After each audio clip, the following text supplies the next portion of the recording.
heard about the old house from a friend who knew I needed a quieter place. He said it was isolated with a decent patch of land and a solid structure. I expected a normal country home, maybe some dust and creaky floors. But on my first day, I saw that scarecrow leaning against the porch. I didn't like the way it slumped there, half hidden by shadows. Its clothes looked torn and the wide hat covered most of its straw face. I tried to brush off the uneasy feeling and told myself it was just a regular scarecrow. It didn't feel regular, though. I drove up in my pickup that afternoon. The sun sat low, and the front yard felt strange. There was a slight chill in the air, even though the day had been warm. I parked by the side of the house and stretched my legs. The place was small, with a wraparound porch that needed fresh paint. The steps creaked, and the floorboards looked scratched in spots. Weeds grew along the edges. The roof seemed okay, at least. I grabbed a couple of boxes from the truck and carried them inside. I glanced over at the scarecrow. It was slumped against the railing, one arm partly raised. The fabric on that sleeve was ripped, and the straw poked through. A big hat drooped down, hiding most of its features. Only a bit of straw poked out from the brim. I tried not to stare. I told myself it was just an old decoration the previous owner left behind. Inside the house, I set down the boxes and looked around. The living room had an old fireplace. The walls needed a fresh coat of paint. There was a faint smell of dust and mildew. I looked out the window toward the porch. I saw the shape of that scarecrow. It made me uneasy, but I wasn't sure why. I told myself to stop being dramatic. It was just straw and cloth. Over the next few hours, I hauled more boxes inside. I arranged some furniture. My back started to ache. By sundown, I was sweating and tired. That first evening, I considered dragging the scarecrow off the porch and tossing it somewhere else, but I didn't have the energy. I thought I'd leave it for the next day. The sun dipped behind the trees, and I flipped on a single lamp in the living room. It glowed weakly, but it was enough to see what I was doing. I decided to call it a night. I made a quick sandwich in the tiny kitchen and ate standing up. The counters were old with chipped tiles. A draft pushed through the window frame. I heard the wind rustle outside. When I flicked off the lights and headed for the bedroom, I felt a weird sense of being watched. The front door had a small window, but I'd covered it with an old curtain for the night. Still, I couldn't shake the idea that something waited on the other side. I got to bed around 11. The room was dim, lit only by a moonbeam cutting through the thin curtains. I listened to my own breathing. My mattress lay on the floor since I hadn't set up a bed frame yet. The walls felt closer in the dark. I tried to ignore every squeak and tap in the house. It was an old place, bound to make sounds. Then I heard something on the porch. It sounded like a soft scrape, as if a light object dragged across wood. I tried to tell myself it was the wind, but I got up quietly and approached the bedroom window. I pulled the curtain aside a little and looked out. The porch was partially visible from there, but I couldn't see the scarecrow. My heart pounded in my chest. I stared for a while, waiting for movement. Eventually, I gave up and tried to sleep. I woke up at dawn feeling stiff. I rubbed my eyes and got dressed in jeans and a shirt. I went out to the porch. My heart skipped when I saw the scarecrow. It was still leaning there, but it looked angled differently, as though it had been shifted. I guessed maybe the wind had pushed it. Then I noticed something on the third step down. A small bird lay there dead. Another one sat 2 steps below it. Both looked untouched except for some bent feathers. No sign of blood or anything else. It was almost like they'd been placed there. My stomach tightened. I went down the steps, carefully stepping around the birds. The morning air felt cold on my face. I didn't see any footprints or signs of an animal. I grabbed a shovel from the shed and buried the little birds near a patch of dirt out back. I didn't like seeing them. I didn't want them on my porch. Then I went around to the truck and began unloading more stuff. By mid-morning, I decided to do something about that scarecrow. I walked up to it and tried to move it. The straw arm was stiff, and the whole thing felt heavier than I expected. I noticed the clothes were tied tightly to a wooden frame beneath. The cloth smelled musty. The big hat flopped over, and I glimpsed a rough burlap face. No real features, just 2 sewn-up slits and a stitched-up mouth. The workmanship looked old. The straw in the body was yellowed and dry. like it had sat out in the sun for years. I carried it into the backyard, planning to prop it against the fence. Something about it made me uneasy, like I was carrying something I shouldn't. I dropped it near a low spot in the yard. I said out loud, "Stay there," as a dumb joke to calm my nerves.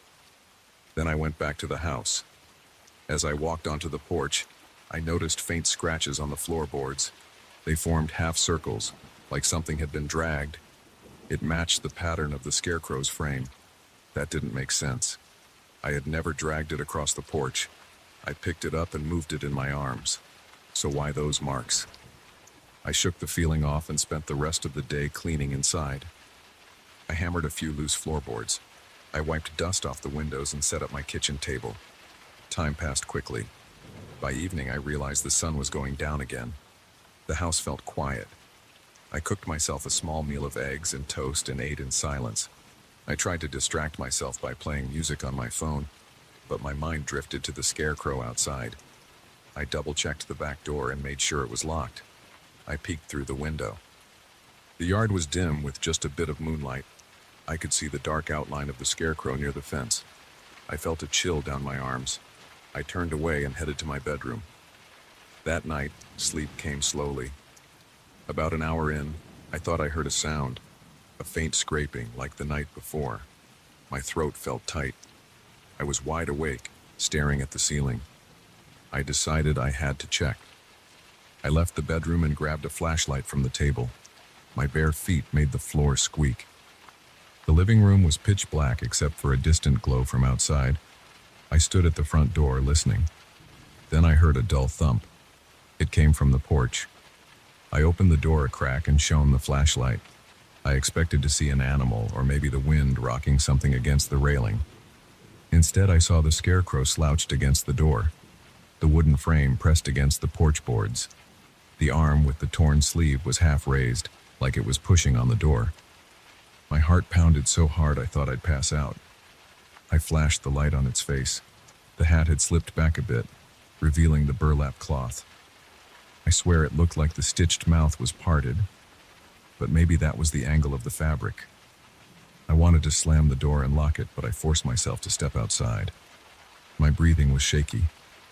I grabbed the scarecrow by the arm and dragged it off the porch. I pulled it around the side of the house near the trash bins. I didn't know what else to do. I didn't want to leave it out front. Once I let go, it sort of toppled forward, landing with a muffled thud on the ground. The hat fell off. I picked it up and placed it back on the head, feeling a weird urge to keep it covered. Then I hurried inside, locked the door, and tried to calm myself. I slept badly for the rest of the night, waking up from every little noise. When I got up in the morning, I went to check on the scarecrow. It wasn't behind the trash bins. My stomach lurched and I checked around the yard. I eventually found it leaning on the fence again, exactly where I left it the first time. I walked closer. The hat was askew. The frame looked scuffed and dirty. I stared at it, trying to see if maybe someone had come onto my property to prank me. There were no footprints except my own. I felt paranoid and on edge. The next few days passed in a tense routine. I tried to focus on repairs and ignored the scarecrow as much as possible. In the mornings, I often found new scratches on the porch boards. Sometimes I found small dead birds on the steps. I still didn't hear any violent noises at night, just occasional scraping or tapping. Each time I'd discover the scarecrow closer to the house. I'd move it away, then find it back again. I tried tying it to a post. It ended up on the porch anyway. By the end of the week, I was exhausted. My nerves were shot and I started second-guessing everything. Maybe I was losing it, or maybe there was some weird trick going on. One evening, I decided to stay up all night and watch from the window. Around 2 a.m., I sat in the living room with the lights off. The darkness felt oppressive. I used a small flashlight just to see my watch. At about 2:30, I heard the porch steps creak. My heart pounded. I inched over to the window. The moonlight was faint, but I saw a shape move up the steps. It was the scarecrow. It looked like it was half standing, half lurching. The wooden frame squeaked. Its arm reached out in slow jerks. Each step caused a dull thud on the boards. I froze in place. I wanted to rush out, but fear locked my legs. I heard the doorknob rattle. There was a light scrape, then silence. Eventually, I heard a soft dragging sound, like the thing was moving away. I waited a long time before I dared to peek out again. By then, the porch was empty. I saw fresh scratches near the door in the morning. I realized I couldn't live like this. I decided I had to remove that scarecrow for good. I checked the barn that came with the property. I found an old fire pit outside near some stacked bricks. I lugged the scarecrow there that afternoon. My hands trembled as I piled wood around it. I tried to light it, but the wood was a bit damp, so it took a while. The flame finally caught and I stood back. Smoke rose around the scarecrow's frame. The burlap face blackened. The straw crackled and the cloth burned. The smell was pungent. I felt sweat bead on my forehead, even though the fire wasn't huge. I waited until the flames died down. Only scraps of wood and bits of ash remained. For a moment, I felt relief. I tossed water on the embers and turned to go back inside. My nerves were still jangled, but I hoped I'd broken whatever hold that thing had on the house. That evening, I ate dinner without feeling the usual tension. I locked the doors out of habit, but I felt more confident. I turned in early and slept pretty well. The next morning, I woke up to the sound of something brushing against the side of the house. I jumped out of bed and went to the window. At first, I saw nothing. The yard looked normal. Then I went to the kitchen and checked the back window. I saw straw scattered in the yard. A charred wooden stick lay near the fence, blackened at one end. I felt a chill. It looked like part of the scarecrow's frame. I slid the window open. A breeze stirred the straw. It moved in small clumps like it wasn't quite settled. I walked outside, keeping my eyes on the scattered remains. My pulse pounded. I thought I smelled old smoke and musty fabric. I felt like something still lingered. I checked the porch, and sure enough, there were new scratches, deep ones. They led all the way to the door. I noticed 2 small dead birds on the top step again. I backed away, my throat tight. I felt cornered. I decided enough was enough. If destroying it by fire didn't work, I needed to leave. I threw my clothes into a suitcase. I grabbed my important papers, my laptop, and whatever else I could fit in the truck. I locked the doors out of habit, even though I doubted that would help. I jumped in the driver's seat, started the engine, and took off. My heart was racing so fast I felt lightheaded. I didn't care if I lost money on that house. I wanted to be as far away from there as possible. I drove down the dirt road, glancing in the rearview mirror. The house shrank behind me, the porch barely visible. I caught a glimpse of something near the railing, like a shape with a wide hat. Then the turn in the road blocked my view. I kept driving. I forced my eyes on the road, ignoring the knot in my gut. I refused to slow down until I reached the main highway. I don't know who put that scarecrow there or why it seemed to move on its own. I only know it didn't want me in that house. Maybe it was some old curse or some twisted piece of local folklore. I'm not going back to find out. I left that place behind, along with the birds on the steps and the dragging sounds at night. Even now, I feel a chill when I think of it. I don't care if I never see a scarecrow again in my life. I'd rather forget the way its wooden arms scraped the boards, the way it always found its way back to the porch, and the cold dread that took over whenever I saw it propped there. That place is someone else's problem now. I'm done.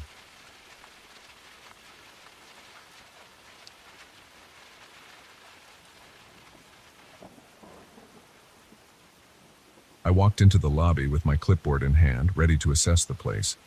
The manager had warned me about the attic, but he didn't explain why. He just said something about strange noises and old junk. I'm used to old junk.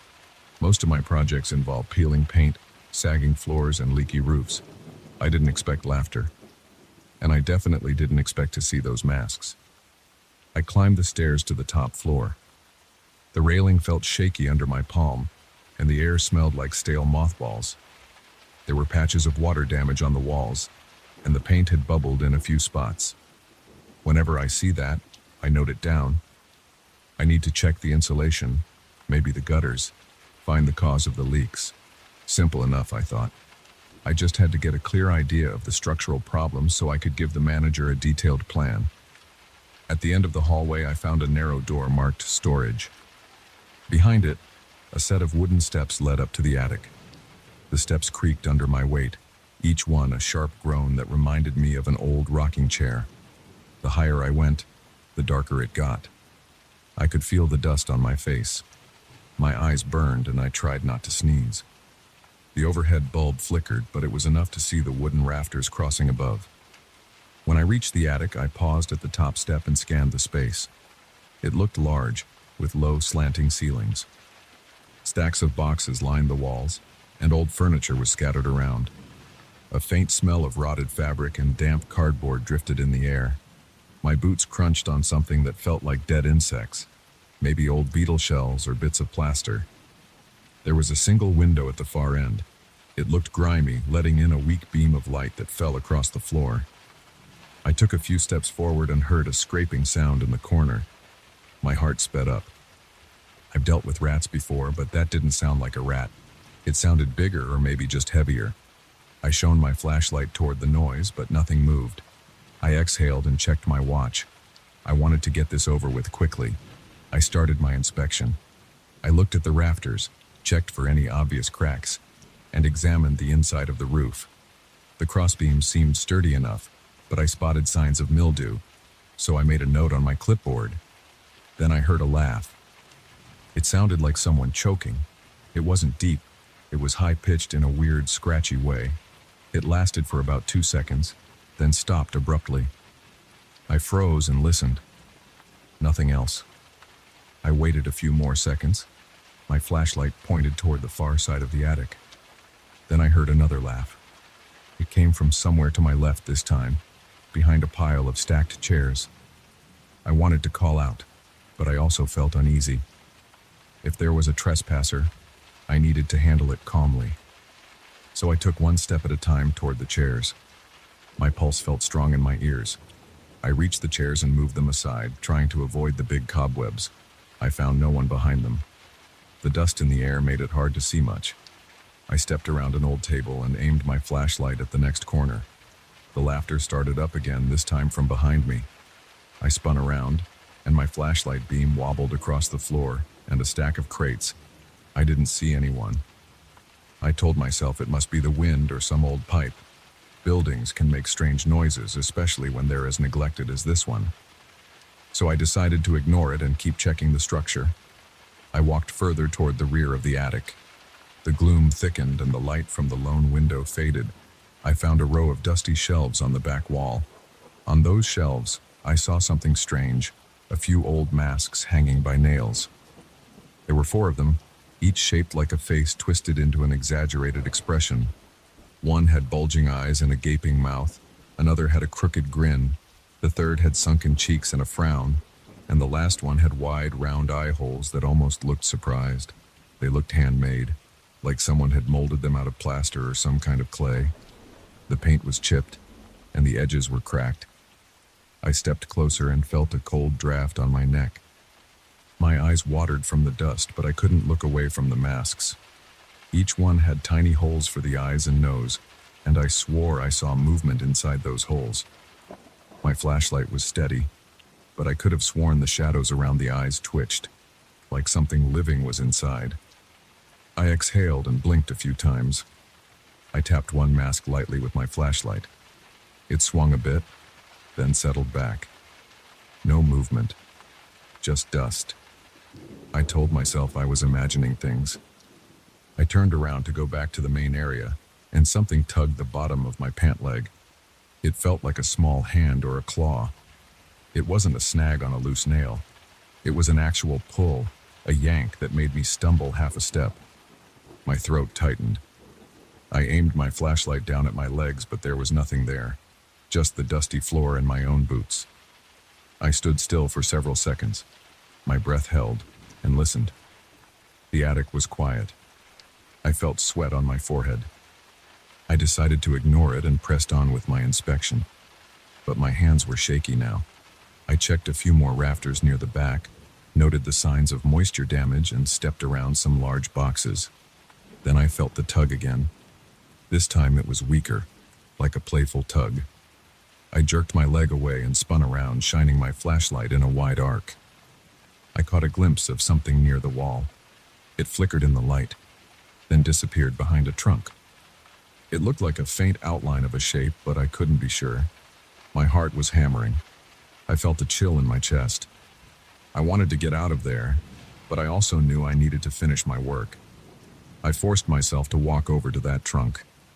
I lifted the lid with one hand, flashlight in the other. Inside, I found old documents, a few torn curtains, and some random junk. Nothing unusual. I closed the trunk. Then I heard a scraping sound from behind me.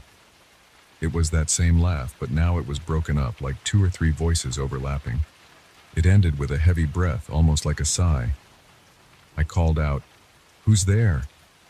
But no one answered. I walked back toward the masks. My shoes left footprints in the thick layer of dust. I saw my footprints crossing over themselves from before, but there were other marks too. They looked like small streaks or lines where the dust had been pushed aside. I crouched down and touched one mark with my fingertip. It didn't feel like an animal track. It felt like something dragged a tiny object through the dust, making a narrow trail. I stood up again, swallowing hard. That's when I noticed that the masks had shifted. Earlier, they hung in a neat row, each one spaced evenly apart. Now, 2 of them were closer together, like they had been moved. I looked around for anything that could have knocked them, but there was nothing near the shelf. I tried to tell myself I was mistaken, that maybe I misread the spacing, but I knew something was off. A sudden dull thud echoed from across the attic. I pointed my flashlight toward the noise. A stack of boxes toppled over, scattering old newspapers on the floor. The newspapers slid in my direction, carried by a faint breeze. I smelled something stale in the air, like wet cardboard and rancid glue. My hand shook a little as I walked over to the boxes, stepping carefully around the scattered papers. There was nothing behind them but the wall, and I saw no holes or vents. I couldn't figure out where the breeze came from. I remember my chest tightening at that point. My scalp prickled. My ears felt warm. I decided to wrap up as fast as possible. I looked at the rafters one more time, then started to head back. But the pull on my pant leg came again. It was insistent now, almost like it wanted me to stay. I kicked my foot out and said, "Stop!" My voice came out louder than I expected. I stood still, breathing hard. Then the laughter started up again, this time to my left and right at the same moment, as though there were several of these things around me, hidden behind the furniture and boxes. I made a run for the attic door. My flashlight beam bobbed up and down, and I felt the dusty floor giving way under me slightly. The boards creaked. It felt like something was behind me, but I didn't look back. I just kept going until I reached the stairs. The door was still open. I almost tripped on the top step in my hurry. I clattered down the wooden steps. The flickering light bulb above barely lit the way. When I got to the hallway, I let out a shaky breath. My hands felt clammy. My shirt stuck to my back. I opened my clipboard, intending to jot something down about the roof issues, but my mind was racing. I needed a minute. Then I heard a soft scraping sound from the other side of the attic door. It sounded like nails scratching wood. I stared at that door, half expecting it to swing open on its own. I closed the door firmly and slid the latch in place. I walked down the hallway, each step quick. My breathing was unsteady. I wanted to get back to the manager's office and tell him I'd be back tomorrow with a plan. But when I reached the elevator, I paused. The building's old mechanical system hummed quietly. I could feel a slight vibration in the floor. I pressed the button, but the elevator took a while to arrive. Standing there, I felt an itch on the back of my neck, like someone was touching me again, though no one was there. When the elevator doors opened, I got in fast and punched the ground floor button. As the doors slid shut, I caught a glimpse of the end of the hallway. The attic door was still latched, but the overhead light flickered, and for a split second, I thought I saw a mask peeking around the corner. I might have imagined it. It was gone as quickly as it appeared, and the elevator door closed. On the ride down, I wiped my forehead with my sleeve. The building's interior groaned with the motion of the elevator shaft. I smelled that stale air again, or maybe it was my imagination. My arms felt heavy, and my shoulders were tense. I tapped my foot, counting the seconds until the doors would open again. Finally, the elevator reached the lobby. When I stepped out, the manager was waiting behind the reception desk. He asked, "Everything okay? You look a bit pale." I forced a small laugh and said I was fine, just dusty. He mentioned again that no one goes into the attic except me now, because it was part of our agreement. I told him I'd have a report soon. Then I walked out. Outside, I stood on the sidewalk and took a deep breath. The late afternoon sun felt warm on my face. The traffic on the street was steady, and a few pedestrians passed by. Nobody paid attention to me. I tried to shove the memory of the laughter out of my head. I told myself it was just a strange echo in an old building.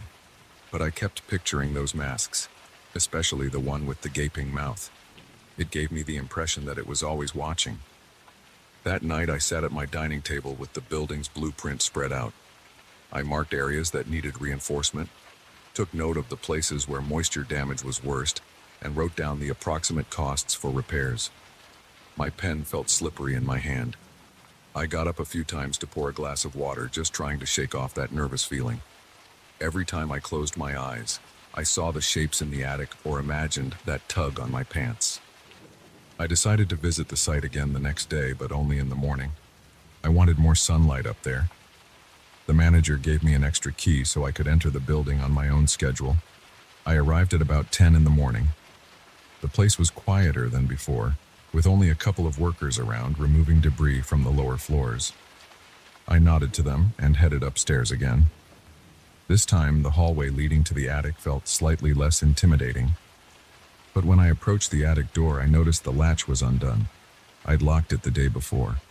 I pushed the door open and climbed the steps carefully. The overhead bulb still flickered. The attic looked the same, except I saw fresh footprints in the dust. My footprints from yesterday and a few sets of smudges I didn't recognize. I stood at the top of the stairs, flashlight in hand again, and listened. No laughter, no dragging sounds, but the air felt heavy. I walked to the back wall where the masks had been. I counted 4 nails. 3 masks were hanging there. The 4th was gone. My stomach sank. I scanned the floor for any sign of it. Nothing. I stepped around the shelves, crouched, checked behind some boxes. Nothing. I decided I'd seen enough.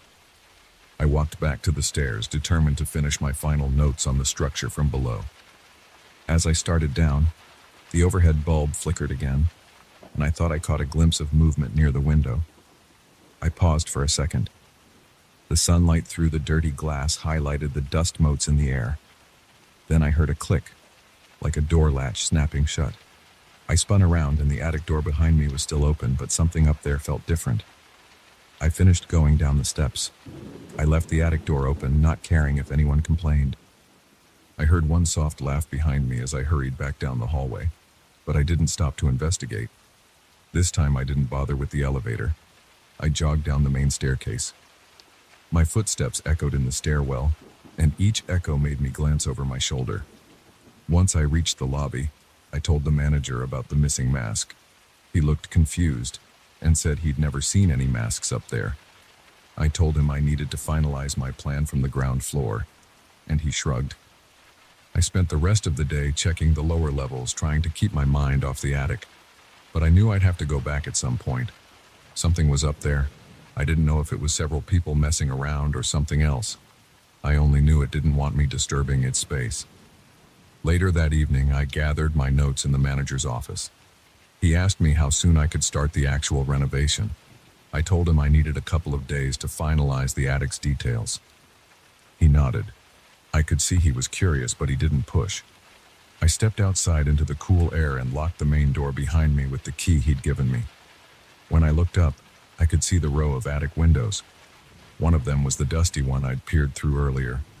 For a second, I thought I saw a shape behind the glass, maybe a face, but it was too quick to be sure. I felt a chill in my arms.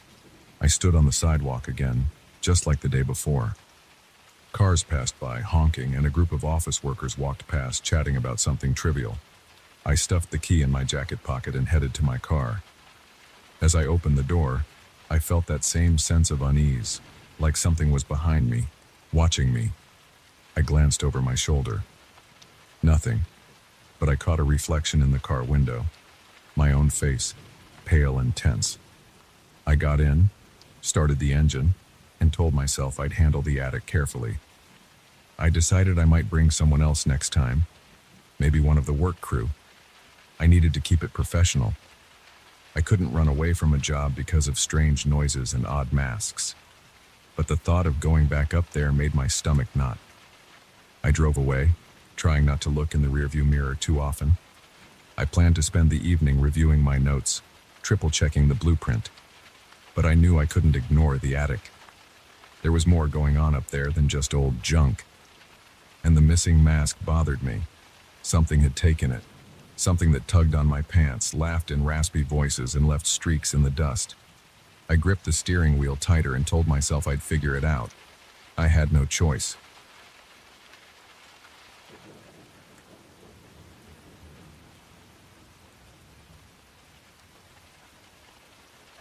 I never thought I'd stumble on a hidden room in my own house.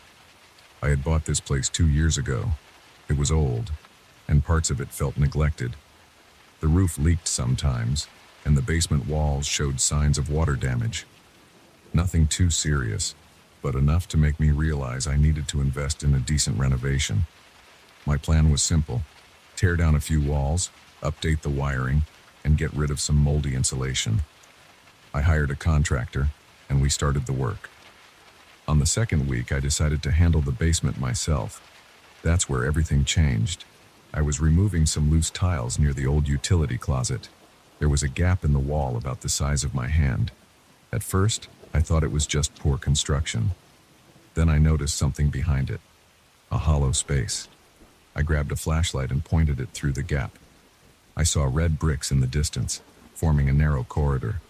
My heart raced. I felt a sudden chill, even though it was mid-afternoon and the basement was usually warm from the furnace. I knocked on the outer wall and it sounded different, like there was a room back there. My contractor told me this place had no records of any additional rooms. But that night I couldn't stop thinking about that gap. I wanted to see what was behind it. I got a hammer and a chisel the next morning, told the contractor I needed some private time to check something, and I started widening the hole. Dust flew everywhere. My throat burned from the old debris. Every time I struck the wall, I heard echoes behind it, like a faint thud repeating itself. After an hour, I opened a space big enough to step through. I shone my flashlight in, and I saw a narrow passage leading to what looked like a small chamber. I crawled through carefully. The flashlight shook in my hand, and I kept telling myself not to panic. The chamber was about 10 feet by 10 feet with low ceilings. The walls were made of exposed brick. There were marks on the bricks. At first, I thought it was graffiti or some old worker's signature. When I got closer, I realized these were carvings, geometric shapes, interlaced patterns, and words that made no sense to me. They were in a script I had never seen. Some looked like triangles stacked on top of each other. Others looked like lines twisting around small circles. The words had harsh angles, with lines crossing back and forth. I ran my fingers over one symbol. It felt rough and uneven. My skin prickled, and I felt a small jolt like static electricity. I took pictures with my phone. I wanted to study them later. Then I noticed a strange smell. It was musty, like damp earth. But there was another layer to it, almost metallic. I checked the floor. It was concrete, stained in several spots, but I couldn't tell if it was water damage or something else. The ceiling had wooden beams that looked older than the rest of the house's structure. That alone was strange. My house wasn't that old, but this secret room felt like it belonged to another era. I decided to leave the room alone for the rest of the day. I sealed it up with a piece of plywood so dust wouldn't spread. When I went upstairs, I noticed that my hands were shaking. I couldn't focus on anything else. During dinner, I kept replaying the images of those symbols. I tried to rationalize it. Maybe this was some kind of old wine cellar or storage space. But then, Why carve all those strange marks? That night, I heard a loud bang around 2 a.m. I jumped out of bed. My heart pounded. I listened for another sound, but all I heard was the hum of the refrigerator downstairs. I couldn't fall back asleep for an hour. I kept feeling an uneasy tightness in my chest, like I was expecting something bad to happen. The next morning, I sent the contractor to work on the upper floor so I could have the basement to myself again. I wanted to do some online research.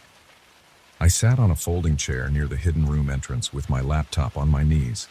I tried looking up geometric symbols and unknown scripts. Most of it led me to random websites about ancient alphabets or occult practices. Nothing matched the carvings exactly. But I found a forum where people shared photos of weird markings found in old buildings. I posted one of my pictures. Within an hour, I got a reply from someone who claimed these symbols were part of an old Hermetic tradition. They didn't give me much detail, just said it was dangerous stuff, and that I should leave it alone. I laughed a little, but part of me felt uneasy reading that. While I was replying to comments, I heard a door slam upstairs. I froze. The contractor was supposed to be in the other room painting. There was no reason for a door to slam like that. I went upstairs and the contractor asked if I had closed any door. I said no. He shrugged, said maybe it was a draft. But there was no breeze outside. It was a warm and still day. Back downstairs, I tried reading more about poltergeist activity, out of curiosity. Most sites said that if you believe in it, you start noticing every little noise. I tried to stay rational. Still, I felt unsettled. I grabbed my flashlight and went back into the secret room. I wanted to see if I missed anything. The air felt heavier this time, like there was less oxygen.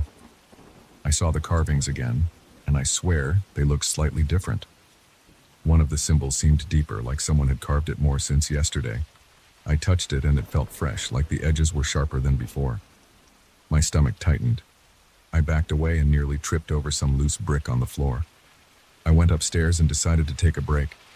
I watched some TV, tried to focus on a cooking show, but I couldn't keep my mind off the secret room. After a while, I realized the contractor had left for lunch. The house felt too quiet. Then I heard a scratching sound near the basement steps, like nails dragging on wood. My palms got sweaty. I stood up, walked to the top of the basement stairs, and listened. Silence. I flipped on the basement light. The scratching stopped. I stared down, waiting to see if anything moved. The stairs were empty. I turned off the light, but as soon as I did, the scratching resumed. I flipped the light back on and it stopped again. My breathing got faster. I felt my pulse throbbing in my neck. I took a few steps down, feeling the wood creak under my feet. The scratching got louder. It sounded like it was coming from inside the wall. I pushed on the drywall, but it was solid. I felt a strange vibration in my fingertips, like a faint buzz. It faded after a few seconds. Then everything was quiet. I went back up, sat on the couch and rubbed my hands on my jeans, trying to calm down. Over the next few days, odd things kept happening. The contractor reported that the windows rattled in the living room whenever he stepped away. I heard faint voices in the hallway, but when I checked, no one was there. I woke up a few nights covered in sweat, certain I had heard someone breathing beside me, but I was alone. My laptop started acting up whenever I researched the symbols, glitching or freezing, as if something was trying to stop me from learning more. Eventually, I downloaded some old texts from obscure corners of the internet. I found references to curses and seals, to ancient rites meant to lock away entities. A lot of it sounded like paranoid rambling, but the pictures they included showed symbols similar to what I had in that room. I felt a mix of excitement and fear. On one hand, I wanted to decipher everything. On the other, I worried I might trigger something beyond my control. I printed out a few pages, took them down to the chamber and compared them with the carvings. Some lines seemed to match. The shapes lined up with certain geometric patterns I saw in the texts. That's when I noticed that the faint light from my flashlight made the carvings appear to shift. The lines almost seemed to ripple against the bricks. I blinked hard, trying to clear my vision. But every time I moved the flashlight, the shapes wavered. I felt my scalp tighten and my mouth went dry. I held the beam in one spot. I could have sworn the markings were changing positions, like they were sliding around on the wall. I backed out slowly. My knees felt weak, and I had to lean on the wall to steady myself. I wanted to lock that room up and never go back, but curiosity kept gnawing at me. That evening, the contractor told me he was almost done with the rest of the house. He asked if I wanted him to seal up that basement closet. I lied and said I was planning to turn it into a storage area, so he didn't need to worry about it. In truth, I didn't want him to see what was going on. I was embarrassed, and I also felt protective of the secret. I felt drawn to that room, like I had to figure it out. 2 nights later, I found myself unable to sleep again. Around midnight, I went downstairs with a single lamp and my notes. The basement felt colder than usual. The lamp cast a weak glow, creating flickering shadows on the concrete floor. As I approached the secret entrance, I noticed a soft vibration in the air, like a low hum. I stepped inside the chamber, set the lamp on the floor, and crouched near the wall to examine the carvings. I tried to match them with the printouts.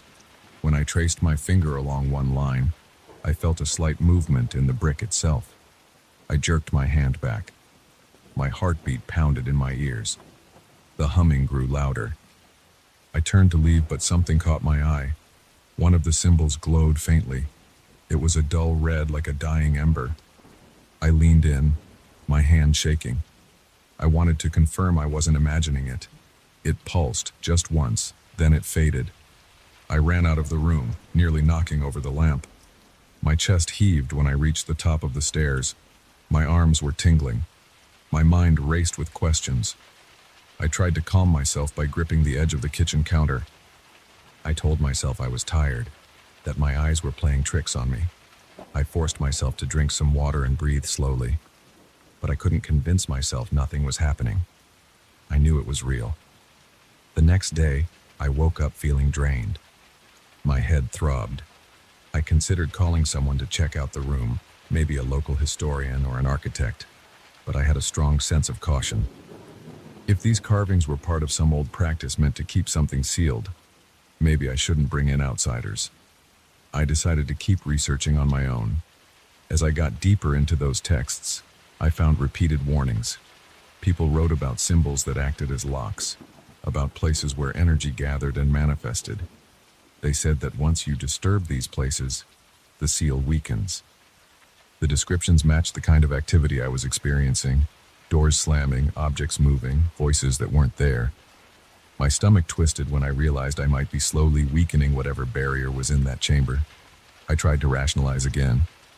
But that night, the poltergeist-like events escalated. My bedroom door slammed 3 times in quick succession while I was brushing my teeth. The shower faucet turned on by itself, spraying cold water. I felt my hair stand on end as I approached it to shut it off. The air smelled stale like old basement dust. I dried my hands and walked into the hallway, and I heard a faint whisper behind me. My nerves were shot. I just wanted peace. I went down to the secret room one last time. I carried a heavy-duty flashlight and a stack of boards. My plan was to block off the passage for good. I stood in front of the carvings, shining my light on them. They looked more pronounced, like the lines had been cut deeper into the brick. The humming started again, and the floor felt like it was vibrating under my shoes. My eyes watered. I felt a strong urge to read every word on that wall, to understand it fully. Part of me wanted to place my hand on the largest symbol and see if it would respond to my touch again, but a stronger sense of fear made me hesitate. I thought about the slamming doors, the voices, the feeling that I was never alone anymore. I didn't want this to continue. I backed away, never taking my eyes off the carvings. Then I started placing boards over the gap. I hammered nails, sealing up the passage. Each swing of the hammer felt like it took more effort than usual, like the air was thicker. When the last board was in place, the humming quieted. I could still feel a slight vibration in my ears, like the aftermath of standing near a loudspeaker. I left the basement, turning off the lights behind me, and locked the door at the top of the stairs. It's been a week since then. I haven't heard any doors slam. The windows are steady. I still feel uneasy, and I occasionally catch myself glancing at the basement door. Sometimes I hear a faint tapping down there, but it stops when I get too close. I haven't opened the sealed room. My contractor finished his work and left. The renovations are basically done except for that one hidden space. I'm torn between wanting to forget it ever existed and feeling a pull to uncover more. But I can't deny that things calmed down after I boarded it up. So, for now, I'm leaving it alone. I keep my research hidden away. I don't talk about it with friends. If I sense something stirring, I go outside until it passes.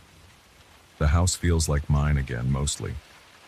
I don't know what's behind those carvings or where they came from, but after experiencing the doors slamming, the windows shaking, and the voices echoing at night, I'm convinced there's something in that chamber that isn't meant to be disturbed. I've learned my lesson. Sometimes it's better to leave old secrets buried and sealed.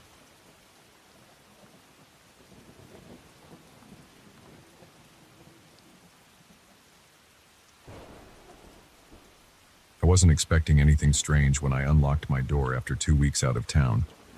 I figured I'd walk in, drop my bags, and crash on my couch. But as soon as I flipped on the living room light, I saw these faint wet outlines on my wall.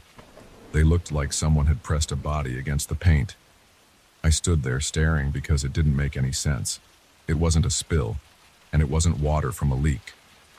It had a human shape, almost like a person had leaned there, arms at the sides. I checked the ceiling for a burst pipe or something. Everything looked normal.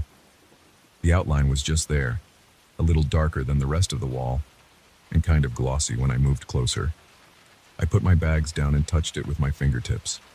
My hand came away damp, almost slimy. I wiped my fingers on a paper towel. That's when I noticed more of those outlines near the baseboard, kind of stretched out on the floor. It was like someone had lain down in a fetal position.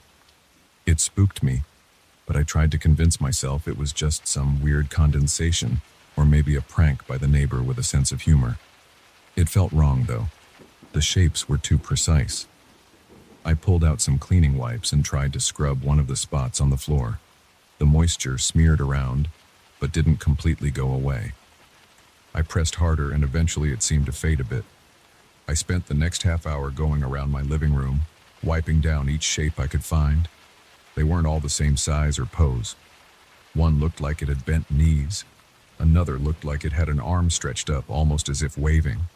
When I was done, I was irritated, tired, and confused, but I didn't feel like dealing with any more.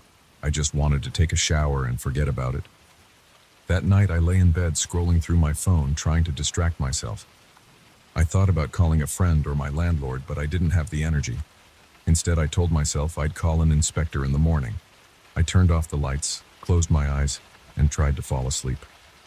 Around midnight, I started hearing soft dripping sounds. At first, I thought it was a faucet in the kitchen. Then I realized it was more like random droplets hitting the floor in different parts of the apartment. It wasn't steady. Sometimes I heard it near my closet door, then near the bathroom, then somewhere in the living room. I rolled onto my side, hoping it would stop, but it didn't. I got up, turned on the lights, and walked around the apartment. I checked my sink. It was dry. Toilet wasn't running. Shower wasn't leaking. The sound seemed to move, and I couldn't figure out where it came from. Then I looked at the hallway wall. Another shape was there, about the size of a full-grown person. It glistened under the overhead light. I put my hand on it. Wet, cold, and a little sticky. It was too late to call anyone, and I felt my stomach tighten. I grabbed more wipes and tried to clean it. My arms started shaking from the effort. I was annoyed, but I was also getting nervous. Why did it keep showing up? I managed to sleep a few hours, but I felt drained the next morning. I walked to my kitchen and saw fresh stains along the counter.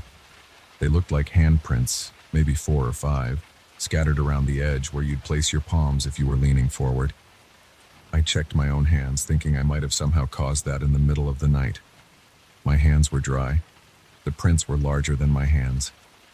They also had a faint shimmer, and they left a slimy residue when I ran a paper towel over them. I called my landlord around 9 in the morning. I tried to keep calm. I told him I was dealing with these wet stains that looked like body outlines, and he sounded skeptical. He said maybe there was a humidity problem or mold. He told me to open my windows, let some air flow, and see if it dried out. He also mentioned he'd try to schedule a maintenance guy, but he wasn't sure when. I hung up feeling annoyed, but I opened my windows and hoped it would help.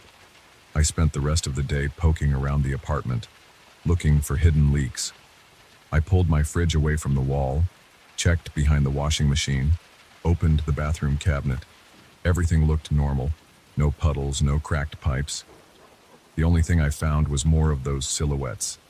They showed up in random spots. Sometimes they looked like someone was in mid-step, as if frozen in a dance move. In one corner, it looked like two figures overlapping, like they were wrestling or maybe hugging. I tried to keep calm, but every new shape made my chest feel tight. Cleaning them became a routine for me over the next couple of days. I would wake up, check the walls and floor, wipe down anything that appeared, and then go about my day. I started to notice these shapes forming faster, sometimes while I was in another room. I'd hear a faint wet squelch or maybe a soft hiss, and I'd rush to see a brand new shape on a wall that was clean minutes ago. I couldn't figure out how it was happening.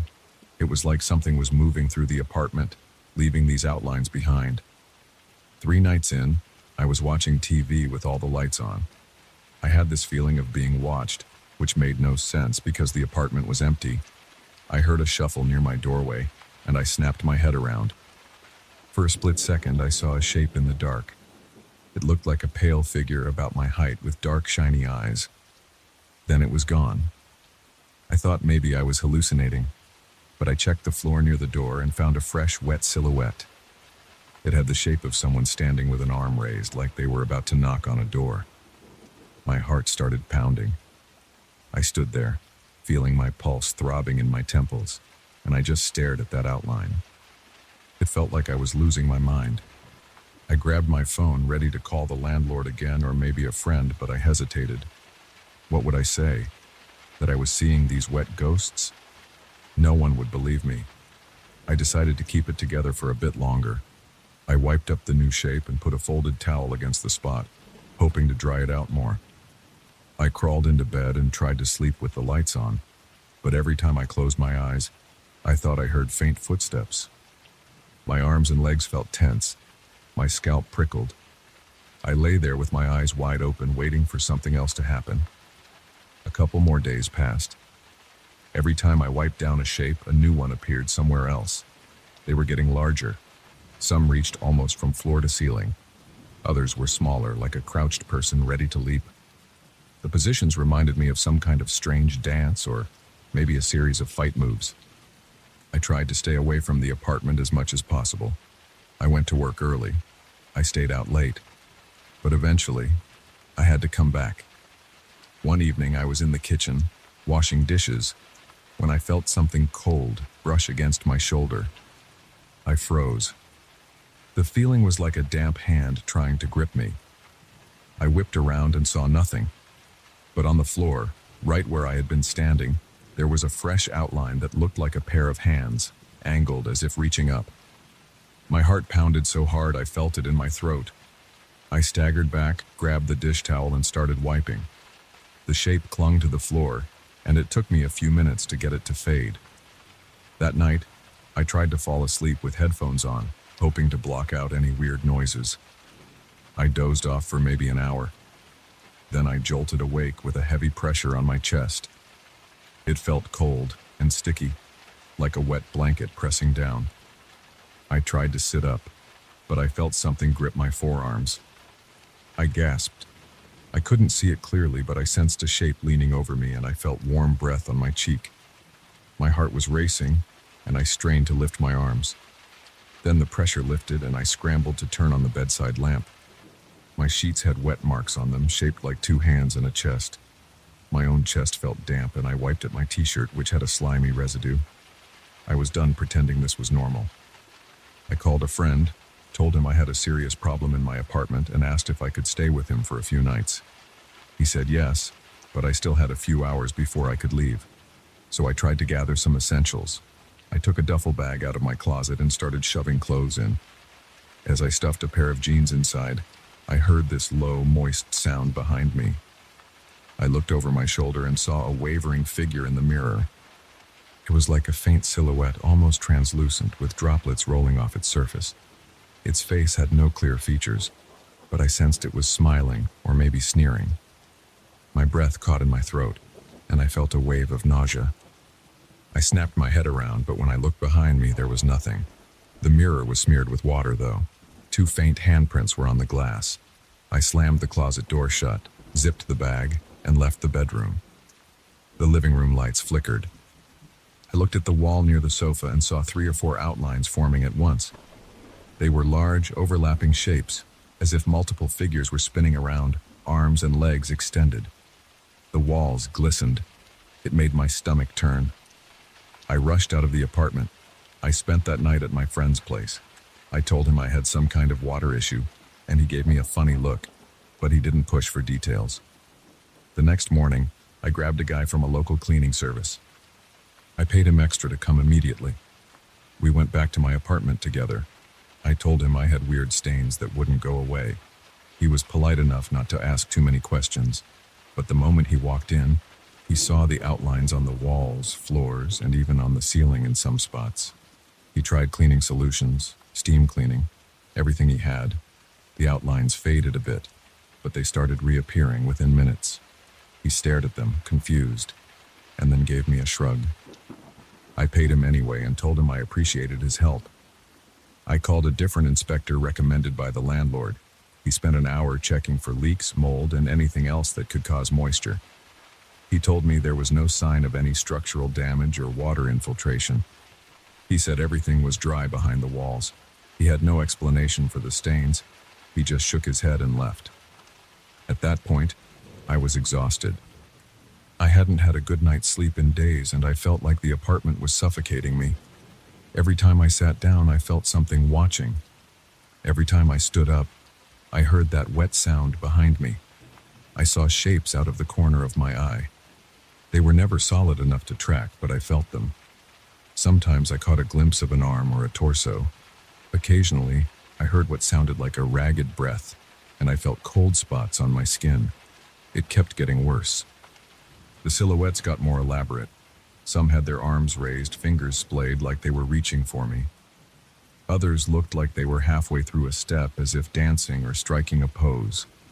A few times I saw them gliding across the wall in real time. They appeared and disappeared in seconds. It wasn't just a stain anymore. It was movement. I didn't bother wiping them down every time. It felt pointless. I kept telling myself I should just leave and never come back. But my lease wasn't up and I didn't have the money to break it. So I stuck around hoping for some explanation. One night I felt so worn out that I crawled into bed and refused to open my eyes, no matter what I heard or felt. I felt cold, damp pressure against my back and a subtle tug on my hair. My heart pounded and I clenched my fists. Then I heard a low, muffled laugh.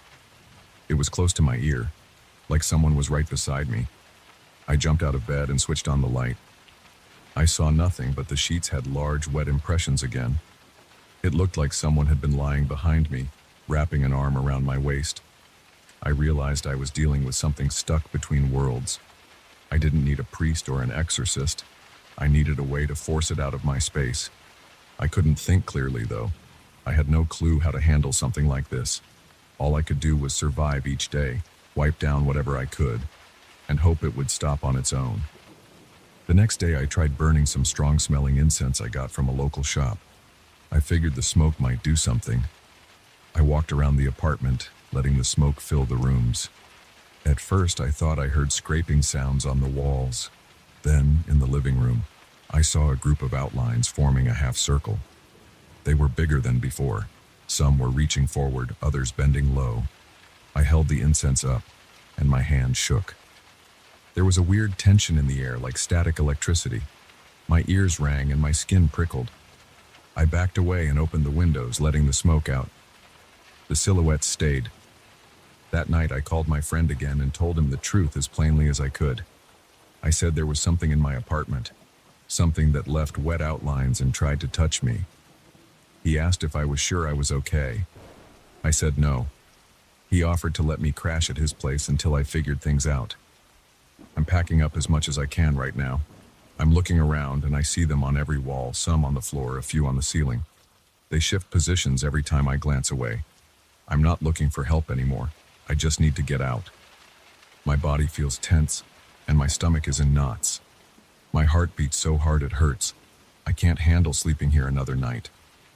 I have the sense that if I stay, these figures will start touching me more and more, and maybe I won't be able to fight it off next time. I don't care if I have to pay rent on a place I won't use. I have no choice. I'm leaving this place tonight, and I'm not coming back alone. If I do come back, I'm bringing people who know what they're doing. Right now, I'm standing by my front door with my duffel bag. I feel that damp, cold presence all around me. My arms are shaking and I feel lightheaded. I keep hearing wet footsteps behind me. The wall near me has 3 separate outlines, all facing me. I can see them glistening under the overhead light. The apartment is full of these shapes, and I sense them watching. I'm done. I'm walking out. I'm locking the door, and I'm not stepping back in here by myself. I don't know what this thing is, but it doesn't belong in my life. I just hope it can't follow me.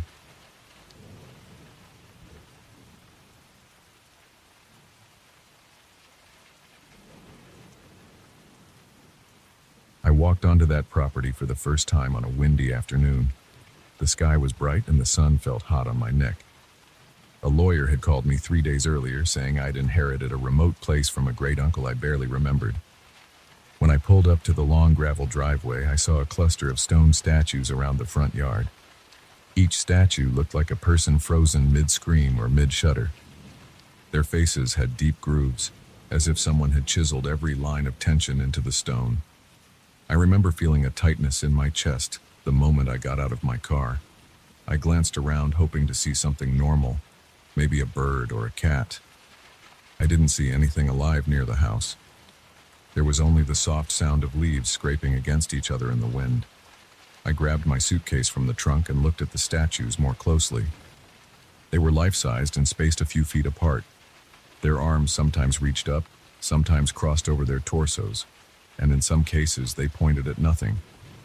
I heard a faint rustle behind me, but when I turned, it was just a branch dropping from a nearby tree. My heart pounded a bit harder than usual. I told myself I was just tired from the drive. I walked up the porch steps and tried the key the lawyer sent me. The lock stuck for a second, but it opened on my second attempt and the door let out a long creak. Inside, the air felt stale, like no one had opened the windows in months. The entrance led into a narrow hallway with old wallpaper that peeled at the edges. At the end of the hallway, there was a living room with a worn rug and a few pieces of heavy furniture. A layer of dust coated every surface. I set my suitcase down by the couch and walked through the house, opening windows to get some fresh air. The floorboards groaned under my weight, and each sound made my heart jump. I felt like someone was watching from behind every corner, but each time I turned around, I only saw empty hallways and dusty walls. I found the kitchen in the back. It was small and had outdated appliances. A single window faced the garden, where more statues stood in a haphazard row. They were all turned toward the back of the house, as if they'd been placed there to stare inside.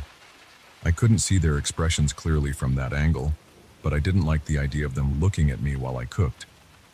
I thought about grabbing a sheet or something to cover the window, but it was broad daylight and I felt silly letting these stone figures intimidate me. The first night I slept in one of the upstairs bedrooms, the one with a clean mattress.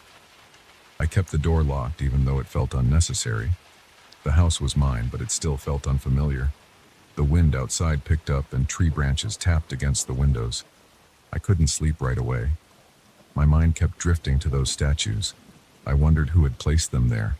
I stared at the ceiling for what felt like hours before I finally dozed off. When I woke up around 3 a.m., I heard a soft shuffling noise from outside. At first I thought it might be an animal in the bushes, but then I realized it sounded more like gravel crunching. I forced myself to sit up and look out the window. The garden lay in darkness except for a faint moonlight. The statues were just silhouettes, but I noticed that one of them looked closer to the house than before. I couldn't be sure. I convinced myself it was just my imagination and tried to go back to sleep. My body felt stiff, and my heart thumped too fast. I stayed awake until dawn. listening to every little creak and whisper of wind. In the morning, I went outside to check the statues. I walked through the garden, stepping over weeds and loose stones. Each sculpture towered in front of me, about the size of an adult. Their eyes were empty holes or shallow indentations. I realized I could see more detail in the daylight. Some of them had cracks around the shoulders or at the base. But I swear the one nearest to the back entrance was about 2 feet closer to the house than I remembered from yesterday. I didn't have any proof, but the footprints in the dirt looked fresh. There were odd marks, like something heavy had dragged across the ground. I touched one statue's arm. It felt cold, coarse and unmoving, just normal stone. My skin prickled anyway. I stepped back, looked around to make sure I was alone, and headed back inside. I found the documents my great-uncle left in a small office on the ground floor. The room smelled of mold, and the shelves were cluttered with old folders and yellowed papers. After sifting through a dozen stacks, I came across a thick binder labeled Property Records in shaky handwriting. Inside, I discovered references to the chakara's history. The notes were a mix of official deeds and personal entries. One page described how previous owners collected these stone figures and placed them throughout the property. Another entry, written in a different pen, mentioned rumors that the statues had once been real people. The handwriting was difficult to read, but I made out words like echo, conscious, and trapped. I felt a chill run down my back as I read this. My mouth went dry and my hands started to sweat. I shut the binder and shoved it aside. I had no intention of scaring myself with old legends. The rest of that day, I tried to tidy up the house. I vacuumed a few rooms and wiped the dust off the kitchen counter. Every so often, I glanced out the windows. The statues didn't move while I watched, but I never felt at ease. The wind outside created a low moaning sound when it passed through gaps in the shutters.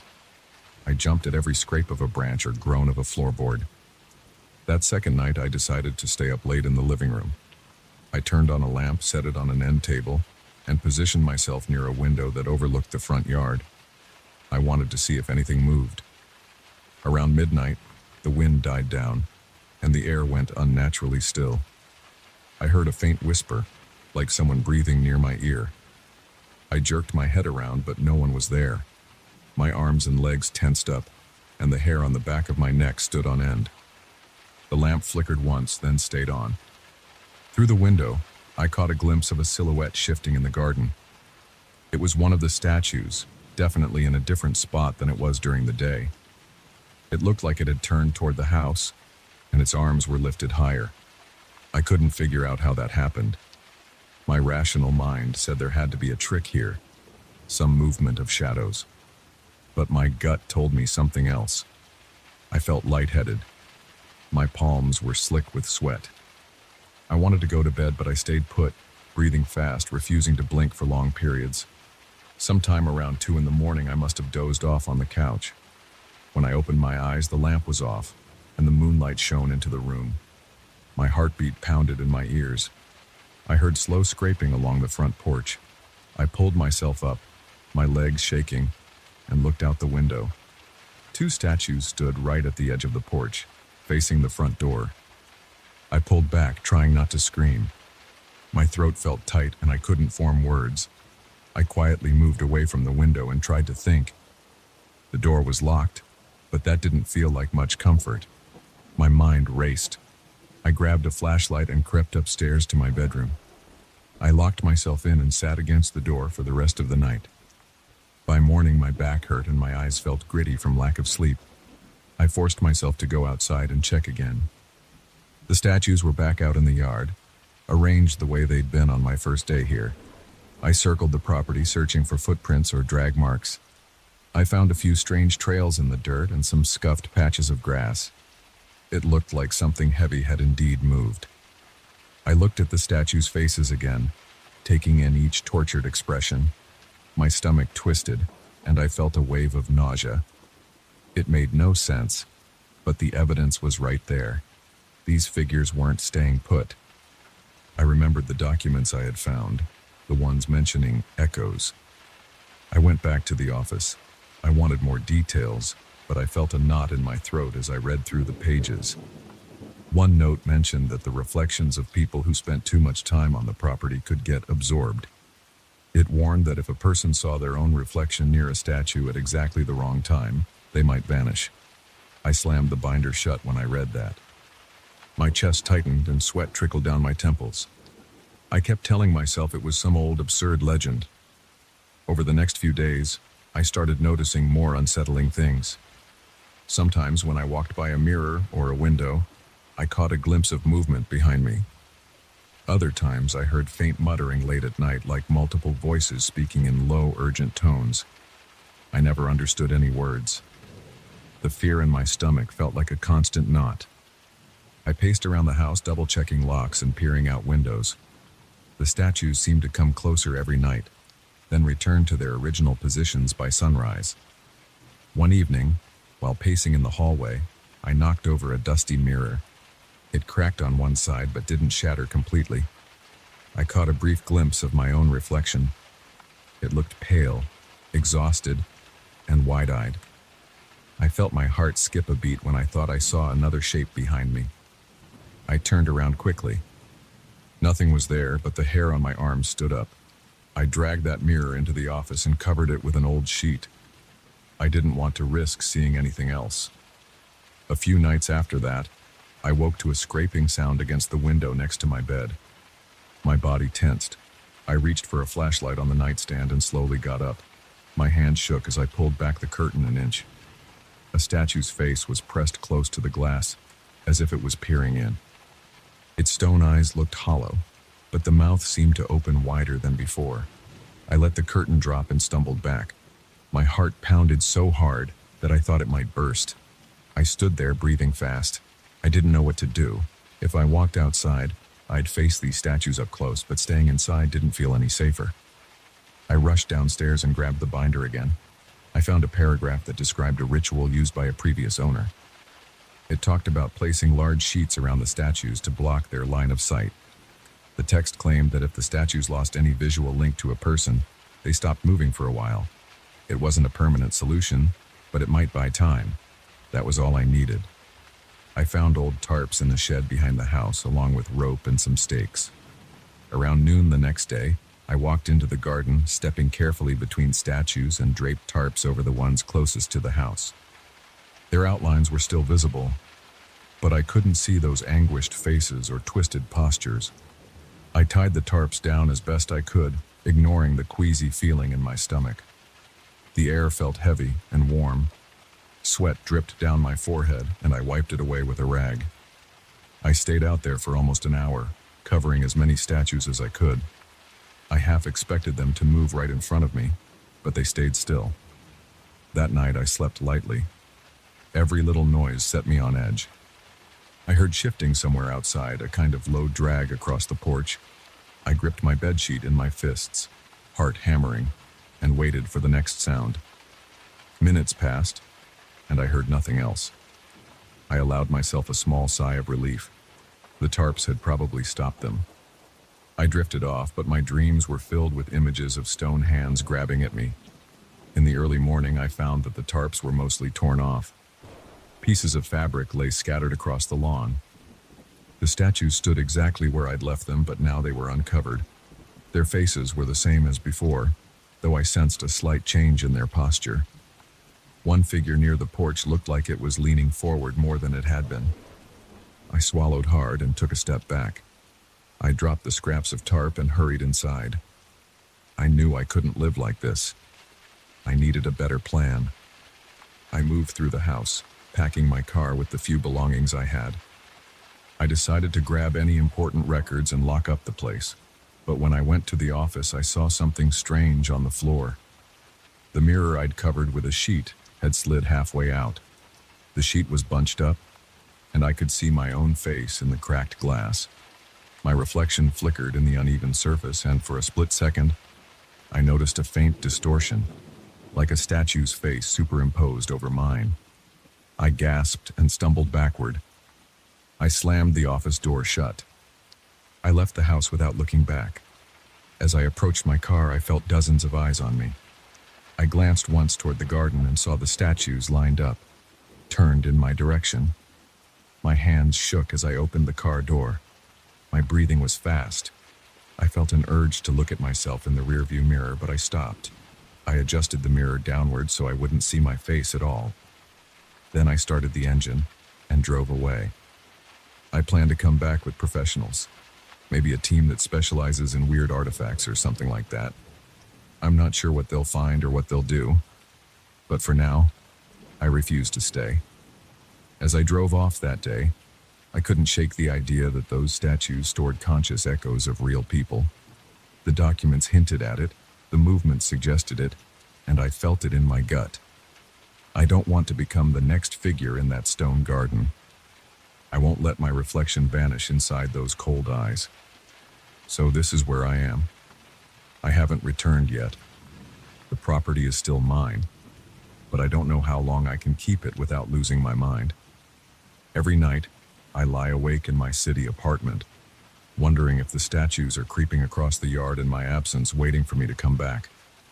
I won't sleep well until I figure out a permanent solution, but I also won't step foot there alone again. That's all I can tell you. There's no neat ending or final explanation. Those statues are still there, and I can't say what they want. All I know is, I'm not letting them catch me. I've seen enough to know I won't risk my own reflection on that property again. That's the truth. It's not pretty. It's not wrapped up in a bow, but it's real, and it's mine to deal with.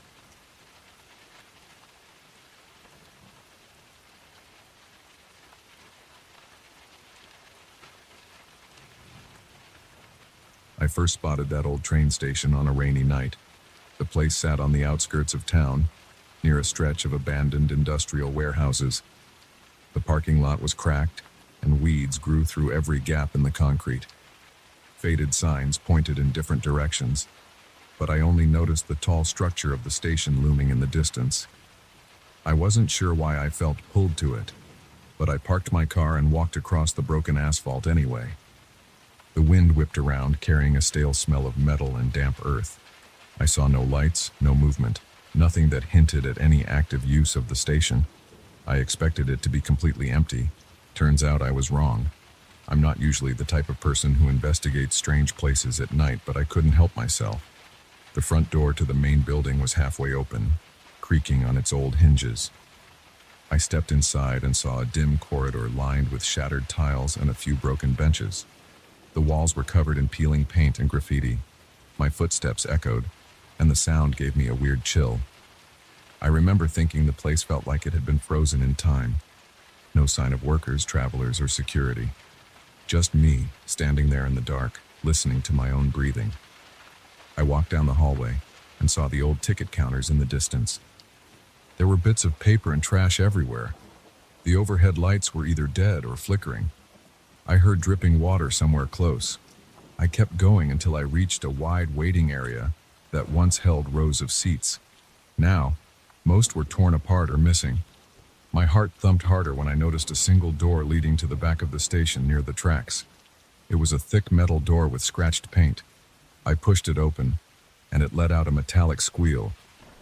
On the other side, a narrow ramp led down to the train platforms. At first, I thought everything would be empty, but one track still had a single train car attached to it. The rest of the train was gone, leaving only this single cabin. Its windows were cloudy, like nobody had cleaned them in years. I walked closer, trying to see if there was any sign of life. I didn't see lights inside, and I didn't hear any motors running. It stood there like a huge, dead shell of metal.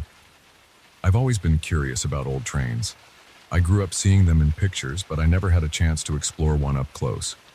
This felt like my opportunity, even though it was the middle of the night in a place that made me uneasy. My gut told me to turn around. My brain told me I could handle a quick look. So I climbed the short set of steps at the side of the car. The door was unlocked. I slid it open and stepped in. The inside smelled like mildew and dust. My eyes took a moment to adjust. I could see rows of seats with stained cushions. The overhead luggage racks were empty, but a few pieces of trash and papers were scattered on the floor. I noticed broken light fixtures hanging from the ceiling. The air felt stale. Everything was coated in a thin layer of dirt. I took a few steps down the aisle, stepping over a crumpled soda can and a torn brochure. I touched one of the seats. It felt damp and cold. I was about halfway through the car when I heard a faint noise. It sounded like radio static or muffled voices. At first, I thought it came from outside, maybe from the wind, but it persisted. I listened harder, and it seemed to come from the broken overhead speakers. They were full of cracks and dark stains, but I could swear I heard a faint sound, like an announcement in an echoing station. I froze and waited for it to stop, but it repeated, crackling and cutting out. I couldn't make out words. It just sounded like a long, drawn-out whisper, followed by something that might have been a station name I didn't recognize. My heartbeat sped up. There was nobody else in that car with me. I was sure of it. The doors had all been locked or jammed. The windows were fogged and dusty. I wanted to tell myself the sound was just an old recording stuck on a loop. Maybe it was a glitch. But my nerves were on edge, so I decided to backtrack and head out. As I turned, a flicker of light shot through one of the overhead bulbs. It was just a flash, then darkness again. That was enough to make me hurry to the door. I pulled on the handle, ready to leave, but it jammed. It wouldn't budge, like someone had sealed it from the outside. My throat tightened and my palms got sweaty. I tried again, using my shoulder to push. Still, nothing. I walked back up the aisle, searching for another exit. The only other door was at the far end. I approached it carefully, shining my phone's flashlight in front of me. As soon as I reached the door, I heard a loud screech from the speakers above me. It made my ears ring. I crouched down, clamping my hands over my head. The screech disappeared, replaced by faint murmuring that sounded like people talking. I couldn't make out the words, but it definitely sounded like a group. Then it cut off. Dead silence again. My heart was pounding so hard I could hear the rush of blood in my ears. I grabbed the handle of the second door. It opened about an inch, then slammed shut as if pulled by an invisible force. My hands were shaking, so I tried again, but it wouldn't give. By now, my shirt was soaked with sweat. The car felt hotter, or maybe I was just panicking. I stood in the aisle, swallowing hard, trying to think.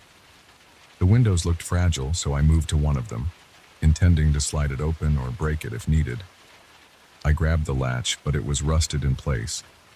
No matter how I pulled, it wouldn't move. I tapped the glass with my phone, and it sounded thick, stronger than normal window panes. Something bumped the back of my shoulder. I spun around, shining my phone's light behind me. No one was there. The seat backs lined up in neat rows. Nothing moved. I tried to calm down by taking slow breaths, but my mouth felt dry and I kept swallowing. I decided to walk up and down the aisle, searching each row of seats for something I could use as a tool or a weapon. I found an old metal pipe under a seat near the center. It looked corroded, but solid enough to smash a window if I put enough force into it. I walked to the nearest window and swung the pipe. The glass vibrated, but didn't break. I hit it again. It cracked slightly, but then I heard a weird humming from the ceiling. The lights flickered. The floor trembled beneath my feet like the car was moving on the track. My stomach lurched, and I staggered, grabbing a seat for balance. I peered outside, wiping a bit of grime off the window with my sleeve. The night outside looked strange.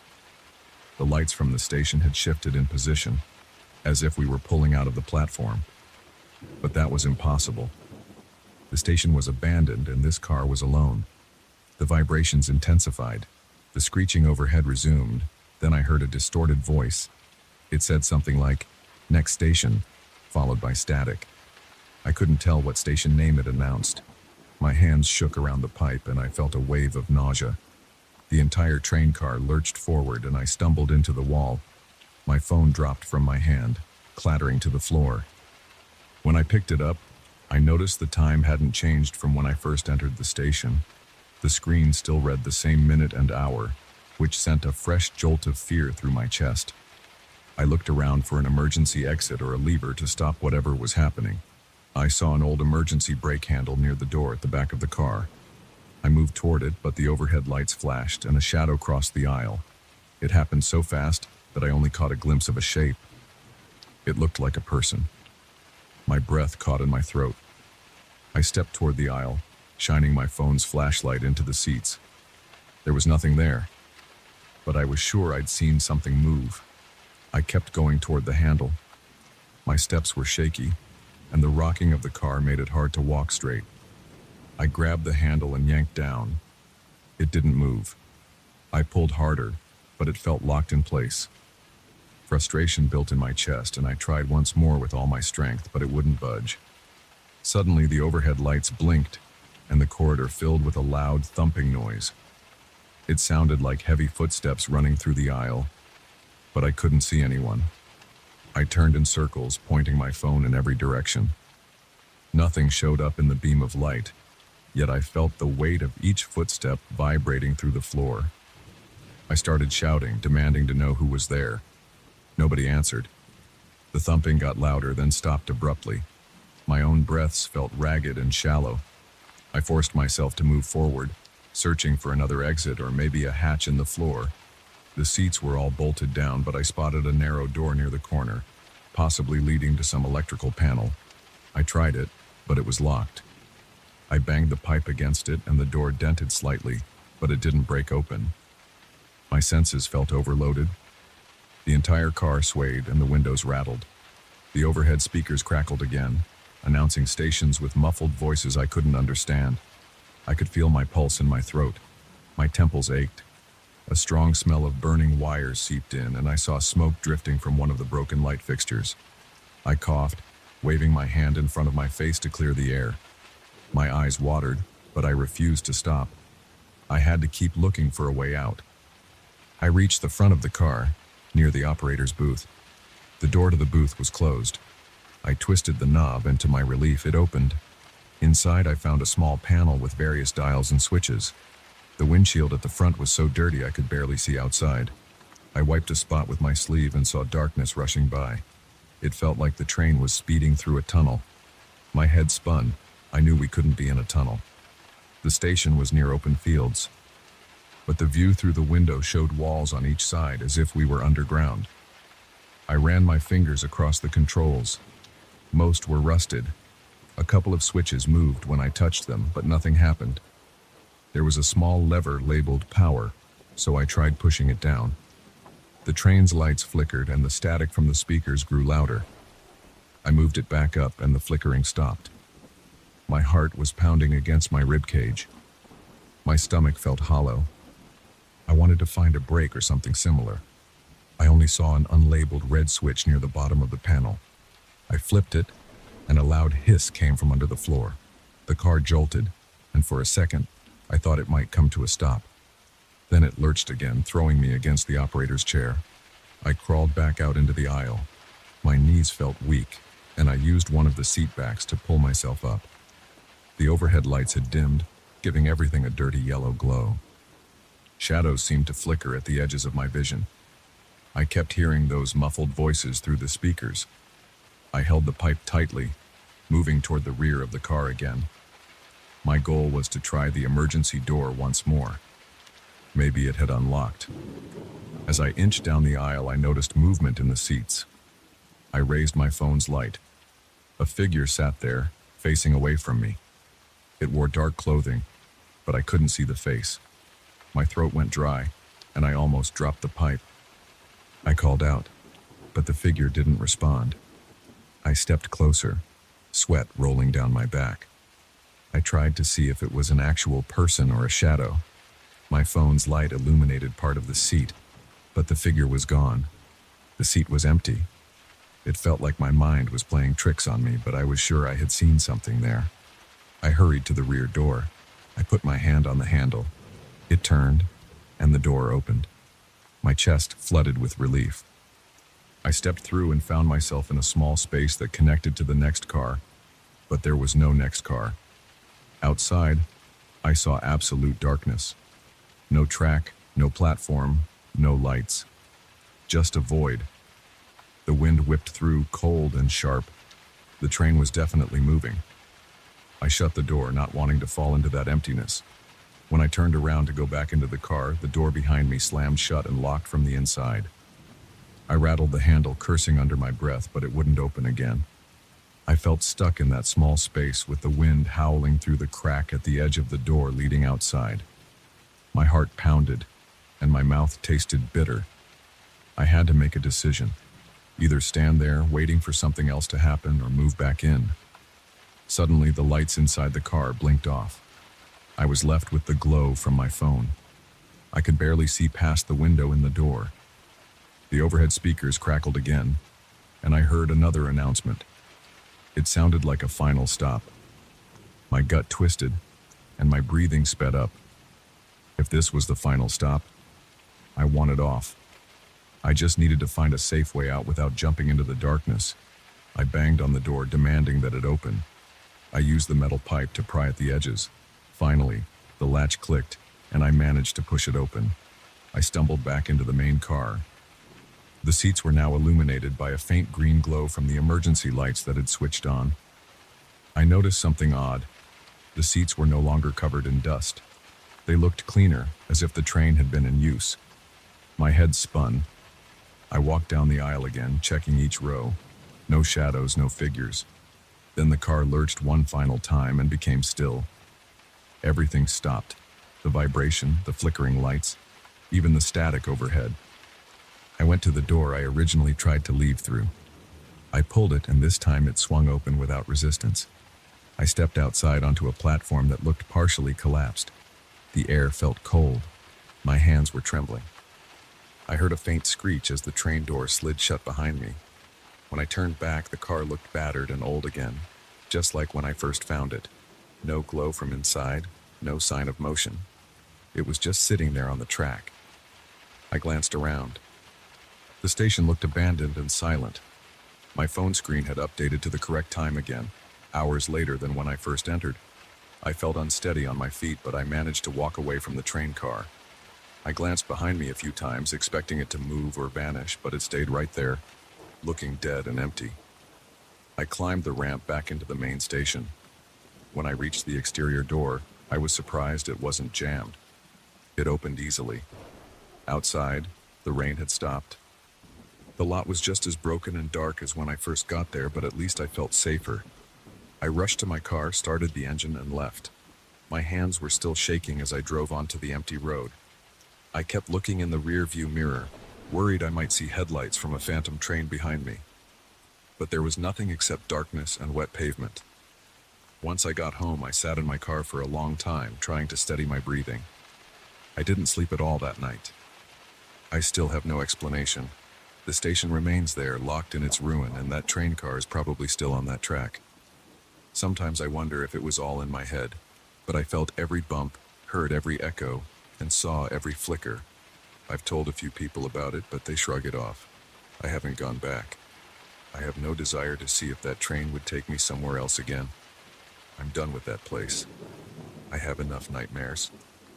And whenever I hear the faint crackle of static or the sound of distant tracks, I freeze up and remember that long night inside a single haunted train car that seemed determined to move on its own route. I'm not going near it again.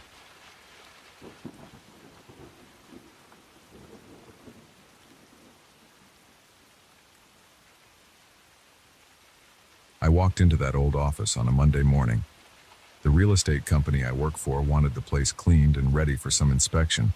The building stood on a quiet block, and the front door creaked when I pushed it open. I remember looking around and feeling something strange in the air. My arms had goosebumps, and I hadn't even started sweeping yet. The hallway smelled stale, like no one had walked through there in a long time. The paint on the walls was peeling, and the overhead lights buzzed whenever I switched them on. I decided to ignore the uneasy feeling in my stomach, but it never went away. I started my routine with a quick look at each room. The first office had old desks stacked in the corner. The second office had a few chairs scattered around. The third office had a big shelf against the wall, and I noticed a thick layer of dust covering the shelves and the furniture. I coughed a couple of times. The air felt heavy. I opened a window, but it didn't help much. I saw dust motes floating in the sunlight. Each small speck drifted slowly, and my eyes started burning after a few minutes in there. I remember thinking I should get a mask from my car, but I felt impatient. I just wanted to finish this job quickly. I grabbed a broom and started sweeping the hallway, then worked my way into the first office. As I moved the broom back and forth, I heard a soft vibration in the air. It wasn't a loud noise. It felt more like a low hum in the walls. I stopped sweeping for a moment and listened. The hum disappeared, so I shrugged it off and got back to work. When I swept the dust into a pile near the door, I glanced at the surface of an old wooden desk. The dust clumped together in a shape that made me pause. It looked like a face staring at me, with faint outlines where the eyes and mouth should be. My heart rate shot up for a second, but the shape fell apart when I moved closer. I told myself it was just my imagination. I moved on to the second office. There was an old sofa along the wall. The cushions were torn and dust covered the entire thing. When I swiped my hand across the top cushion, I saw a faint image in the dust again, like two eyes watching me. I froze. I stepped back and rubbed my eyes. The outline faded, and the dust scattered with my movement. My palms started sweating. I decided to open another window to let in fresh air, but the windows were stuck. I had to shove them hard to make them budge. Fresh air flowed in, and I tried to shake off the anxiety. I kept telling myself it was just random patterns in the dust. After that, I walked toward the third office, the one with the big shelf. As soon as I walked in, I felt that same vibration in the air. It seemed stronger there. The walls looked discolored near the ceiling. I set down my broom and started wiping the shelf with a rag. Each swipe sent dust floating around. As I wiped the top surface, I spotted a partial face forming in the scattered dust again. This time, it looked more detailed. I saw the curve of a forehead and part of a nose. I felt my throat tighten and I backed up a step. My breathing sped up, and my hand shook a bit. The face disappeared when the dust settled. I tried to distract myself with my phone. I wanted to take photos of the rooms before and after cleaning. That's part of the procedure sometimes, especially with older properties. I snapped a few shots in the first two offices without a problem. Then I took a picture of the shelf. On my phone screen, the image looked blurry, like the camera couldn't focus. I tried again. The second photo showed a twisted shape where the dust had been. It looked like a distorted expression of pain, maybe anger. The details on the shelf appeared wavy and the edges of the photo were dark. I felt a chill run down my spine. I checked my phone's lens and saw no dirt on it. I took more photos around the room, but every single one looked distorted in a strange way. I left that office and took a short break in the hallway. My breathing was unsteady, and I felt sweat rolling down my forehead. I leaned against a wall and tried to calm down. My heart was racing and my chest felt tight. I looked at my phone again, flipping through the images. The first office looked fine. The second office looked fine. The third office images were all messed up. I wondered if maybe the camera sensor was malfunctioning under the lighting in that room. I drank some water and decided to power through. I came back into the third office and started sweeping under the big shelf. The dust piled up in large clumps. It looked thick and heavy, like it had been building up for decades. The broom made a scraping sound on the wooden floor. At one point, I heard a soft whisper near my ear. I jumped and spun around, but there was no one there. My hand trembled, and my mouth felt dry. I stood still and listened. The room was quiet. I walked over to the window, but it was stuck like the others. I tried not to panic. As I continued cleaning, I noticed a faint tapping sound behind the shelf. It was rhythmic, like something knocking from the other side of the wall. I pressed my ear against the wallpaper, but the sound stopped. My stomach churned. I felt a headache forming. I couldn't pinpoint what was happening, but I felt a strong urge to get out of there. I checked the time on my phone. I had only been there for about 2 hours, and I still had the rest of the office to clean. I considered leaving and coming back another day, but I hated the idea of dragging this out. I moved on to the next room, which was smaller. There was a single filing cabinet and a broken computer desk. The dust on the filing cabinet door seemed to shift whenever I looked away. I thought it was a trick of the light. I wiped the cabinet with a damp cloth. The dust clung to the cloth in thick layers. My nose started itching. I sneezed a few times and my eyes teared up. As I turned to throw the cloth into a trash bag, I saw a shape on the filing cabinet door. It looked like a face again, but more pronounced this time. The eyes were narrowed and the mouth was open. It was gone in a second, but my heart thumped hard in my chest. I took out my phone and tried to film the cabinet. The video flickered and showed static lines across the screen. After a few seconds, the screen froze and my phone restarted by itself. I stood there, confused. I rubbed my forehead, feeling a slight headache. The back of my neck felt damp with sweat. I slid my phone into my pocket and finished cleaning the cabinet as fast as I could. My hands wouldn't stop shaking. Around noon, I decided to eat a quick lunch in the hallway. I unwrapped a sandwich and drank more water. My throat felt scratchy, and my head pounded. The entire building was silent except for the faint hum I heard earlier. I couldn't figure out where it was coming from. Sometimes it sounded like it was right behind me. Other times it felt like it was coming from the floor. I kept looking over my shoulder every few seconds. I finished half of my sandwich and tossed the rest in a bag. I wanted to finish the job fast and get out. I returned to the third office to clean the floor and baseboards. As I kneeled to scrub a stubborn stain near the corner, I sensed movement in the dust around me. The particles on the floor started shifting on their own, forming small shapes. I leaned closer and they formed a faint outline of a face near my knees. The eyes were slanted and the shape seemed to flicker in place. My chest felt tight and my breathing got shallow.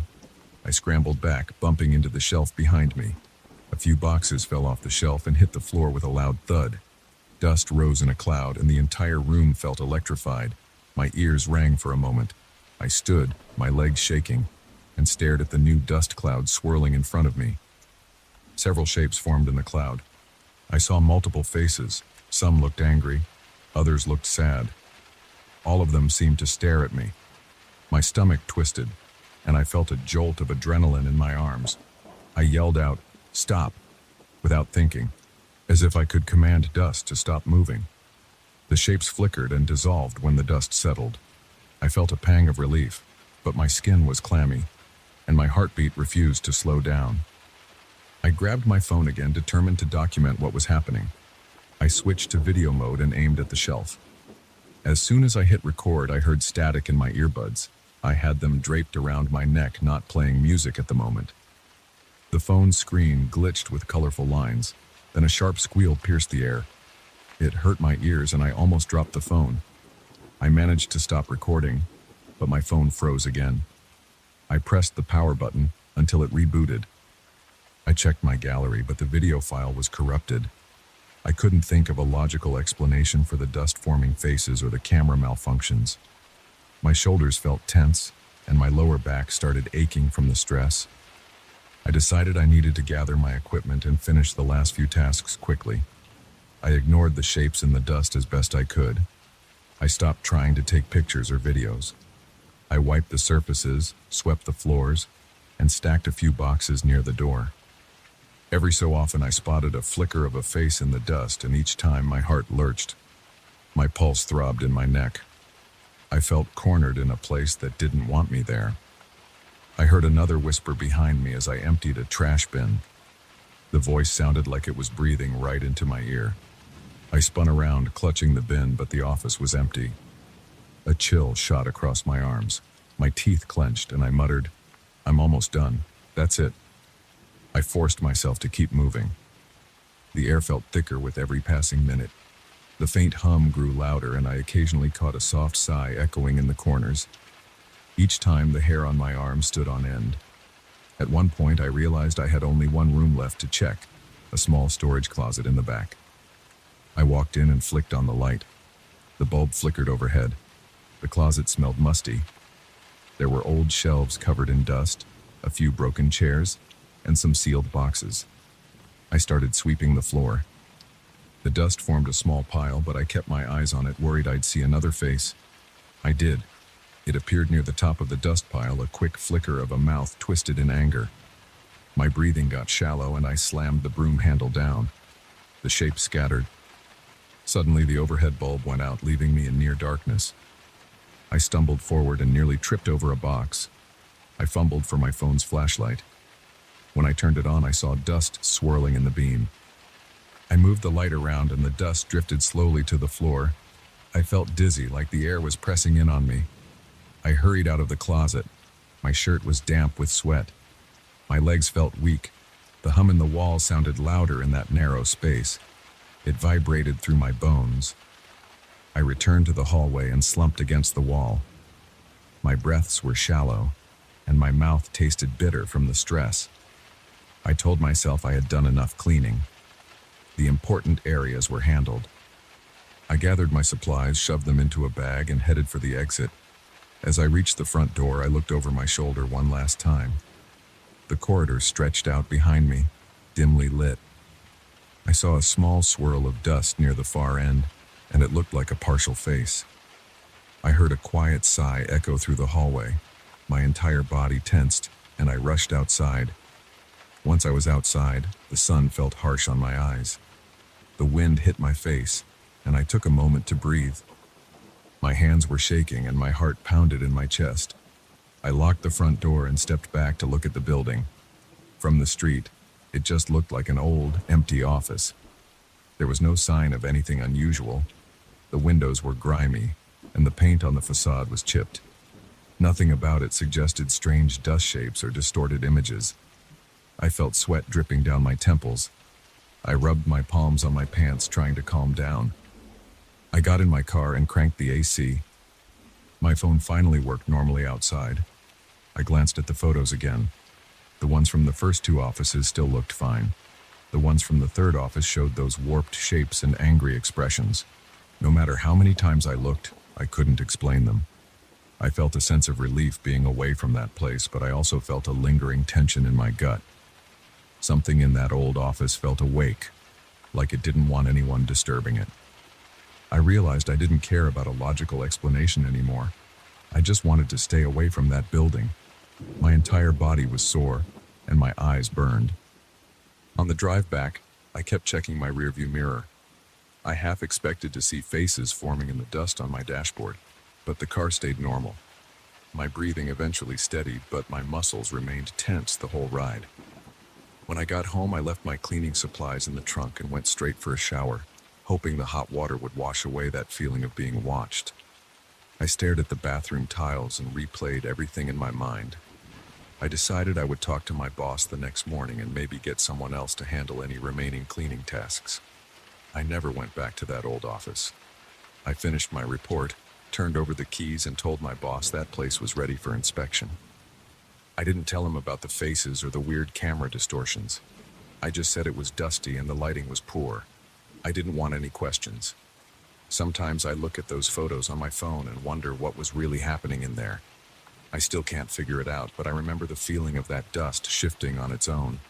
I remember the whispers, the tapping inside the walls, the low hum in the air, and the strange shapes that appeared every time I tried to clean. I can't shake the thought that there was something in that building, something old and restless, and that my cleaning disturbed it. But I don't plan on going back to find out.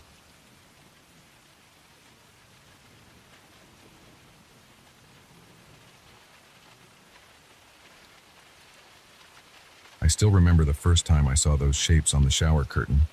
I was in a hurry that morning, trying to get ready for work in my new apartment, and I noticed these strange, abstract lines scattered across the plastic. At first, I didn't think much of it. It looked like something a bored person might draw with a permanent marker, random swirls with no purpose. But something about those markings stayed in my head. I felt a slight shiver when I passed by them to grab my towel. I didn't know why. I told myself it was just a draft from the window. I had moved into this small apartment the day before. It was all I could afford after I changed jobs and had to relocate. The landlord gave me the key, walked me up the creaky stairs, and pointed to a few spots on the walls where the paint was chipping. He said he planned to fix them eventually, but he never mentioned anything about the bathroom. There was a strange look on his face when I asked if the place had been vacant for long, but he just shrugged and said, "Not many people stuck around." I didn't pry. I was happy to have a roof over my head. That first night, I was too tired to notice anything unusual. I unpacked some clothes, ate takeout on the floor, and passed out on my futon. The next morning, I took a quick shower. That's when the drawings on the curtain first caught my eye. The curtain was already there when I moved in. It looked cheap, slightly yellowed around the edges. But I didn't pay much attention. I needed to get clean and get going. I left the apartment around 8, thinking about nothing but my new job. That evening, I came home with a few groceries and some cleaning supplies. I decided to scrub the bathroom because the entire place felt grimy, and the smell near the tub was a little off. It wasn't rotten, but there was a stale odor like old mop water. I took the shower curtain down. I carried it into the hallway because I wanted to see if it was worth cleaning or if I should just toss it and buy another one. The abstract drawings were all over the plastic, front and back. Some lines were thick and spiraled into clusters. Others were thin and jagged. When I moved the curtain under the light, I thought I saw faint shapes hidden behind the bigger lines. It reminded me of scratch marks. I felt unsettled, but I shrugged it off and decided it wasn't worth the hassle. I put the curtain in a plastic bag and tossed it in the dumpster out back. The next morning, I woke up to a chill in the apartment. I walked into the bathroom and there it was again, the same curtain hanging from the rod. I stopped in the doorway, confused. I stood there, squinting. I knew I had thrown that thing away. I lifted a corner and checked the design. The lines and clusters were identical. I rubbed my eyes, thinking maybe I was half asleep. I checked the shower rod. It wasn't new. It had the same old rings, some of them rusted. I pulled the curtain down and inspected it. There was a small stain on the lower right corner that I recognized. It was definitely the same piece of plastic. My heart started beating faster. I shook my head and tried to come up with a simple explanation. Maybe I threw out the wrong curtain. Maybe the landlord replaced it with one that looked the same. I wasn't sure. I felt uneasy, but I told myself I was just overreacting. I decided to go buy a brand new curtain. I drove to a nearby store that afternoon, bought a plain white one, and brought it back. I removed the old curtain again, rolled it up, and threw it in the dumpster. I hung the new one, then double-checked the door was locked. I didn't want anyone sneaking in to switch curtains for some weird prank. That night I was restless. I heard odd creaking sounds in the apartment, which I assumed came from the pipes or the old floorboards. Around 2 in the morning I felt a draft, so I got up to close the bathroom window. I flipped on the light. The old curtain was back. My new white curtain was gone. I stood there staring at it. A chill spread from my spine to my arms. My mouth went dry, and my heart pounded. I yanked the shower curtain down. My hands were shaking. I didn't know what to do with it, so I stuffed it in the cabinet under the sink. The next day, I decided to get to the bottom of this. I called the landlord and asked him if he'd been in my unit. He sounded half asleep, said no, and mumbled something about previous tenants. He said some people like to talk about weird things that happened, but he never believed them. I asked what he meant, and he said, "It's nothing. Old rumors, that's all." I pressed him for details, and he hung up. I spent the next hour pacing around my living room. Finally, I went down to the basement where there were some old storage rooms. I thought maybe I'd find some leftover junk from the previous tenant that could explain all this. I found boxes of old newspapers, a few old chairs, and some dusty lamps. No sign of anything that looked connected to my shower curtain. Over the next few days, I tried to ignore the problem. I used the new curtain I'd bought, but whenever I showered, I felt uneasy. I noticed odd shadows on the walls. I noticed the temperature in the bathroom felt colder than the rest of the apartment. One night, I saw a flicker of movement through the steam. I jerked around. Nothing was there. I stepped out of the tub and I saw water drops forming patterns on the tiles. I wiped them away, but they kept forming. My skin felt clammy, and I kept glancing at the cabinet under the sink. I knew that old curtain was still in there. A few nights later, I couldn't sleep again. Around midnight, I decided to grab the old curtain and check it carefully. I wanted to see if there was a name or a signature. I turned on every light in my living room and spread the curtain on the floor. I got down on my knees and ran my fingertips along the surface. The lines were slightly raised. Then I noticed something new. When I breathed on it, Sections of the design became clearer. I leaned in and breathed softly. Different lines appeared, forming shapes. I did it again, and I swear they looked like faces. They weren't friendly. Their eyes were empty, and their mouths were wide, like they were screaming in silence. My body tensed up. A surge of panic kicked in. I folded the curtain fast and shoved it back under the sink. The next morning, I woke up feeling drained. My arms felt heavy, and my head pounded. I stumbled into the bathroom to splash water on my face. The air was cold. I turned the hot water on, letting the sink fill. That's when I noticed the new curtain was gone again. Instead, the old curtain was back on the rod. Steam rose from the sink, and I saw the lines shift on the plastic like they were alive. I backed out, turned off the faucet, and closed the bathroom door. I took a few deep breaths and opened the door again. The lines were still there, but they weren't moving. I felt lightheaded. I needed fresh air, so I grabbed my coat and left for a walk. I ended up at a local cafe. While sipping coffee, I looked up any history about the apartment building. I found a few references on a local forum. One person mentioned a tenant who used to talk about washing spirits away in that building. Another person claimed they heard weird sounds in the pipes whenever they turned the hot water on. I scrolled through old posts until I came across a rumor that someone had practiced spiritual washings in the exact apartment I was renting. There weren't any graphic details, just talk of rituals in the bathroom. I felt a cold sweat on my forehead. My stomach felt tight. I realized I had to figure out a way to get rid of that curtain for good. I went back home with a plan. I wrapped the curtain in thick plastic, taped it up, and stuffed it in a large trash bag. I took that bag outside, walked a few blocks, and threw it in a public dumpster near some stores. I made sure it was buried under other trash. Then I went back to my apartment and locked the door. That night, I tried to calm myself by watching TV and avoiding the bathroom. When I finally went to bed, I left the lights on in the hallway. The next morning, I took a step into the bathroom. My heart skipped a beat. The curtain was back again, hanging from the same hooks. This time, though, I noticed something else. The faces were clearer. They had more detail around the eyes and mouths. I saw deep lines on their foreheads. The eyes looked hollow, and the mouths looked twisted like they were trying to form words. I walked closer slowly. My hands were clammy. The faces seemed to shift when I moved. I leaned in, and I swear one face turned slightly toward me, as though it was following me with its hollow gaze. I stumbled back, nearly slipping on the wet tile. My heart pounded and my legs trembled.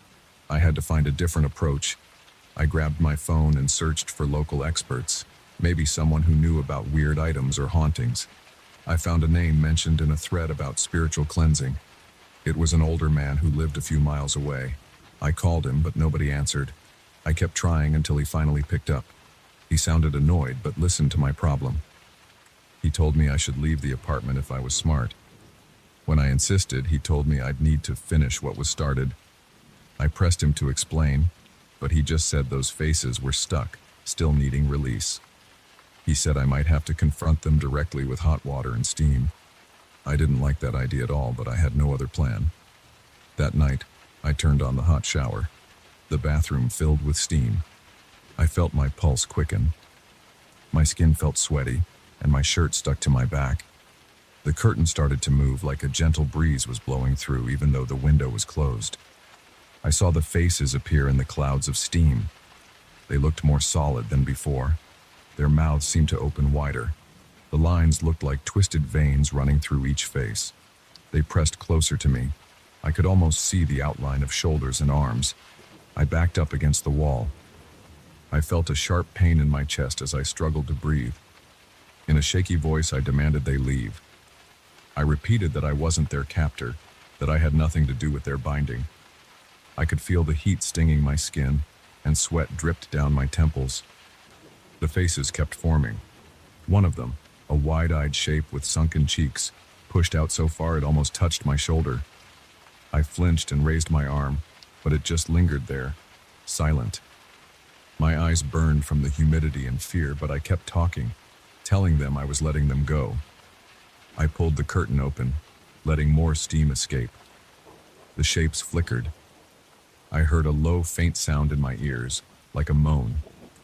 My eyes darted around, looking for the source. I felt my heart racing so fast I thought I would pass out. I stuck my arm through the steam and grabbed the curtain with both hands. The plastic felt cold, despite the heat. My arms shook as I ripped it off the hooks. I stepped out of the bathroom, the hot water still running behind me. I wrestled with the curtain, pressing it to the floor. I tried not to look at the faces.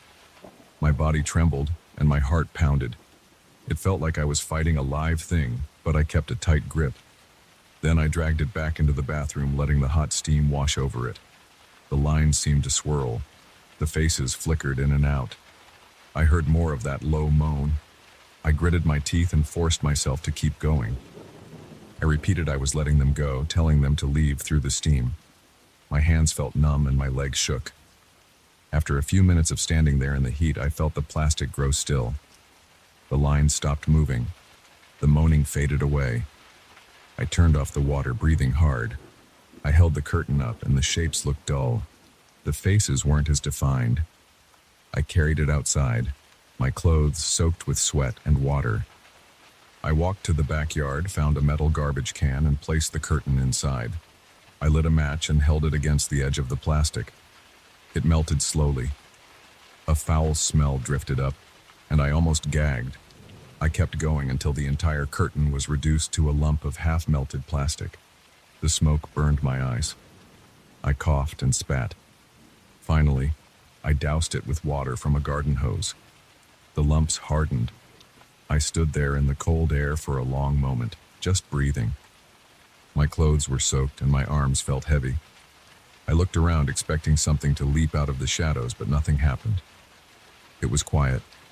I left the melted plastic in the can and went back upstairs.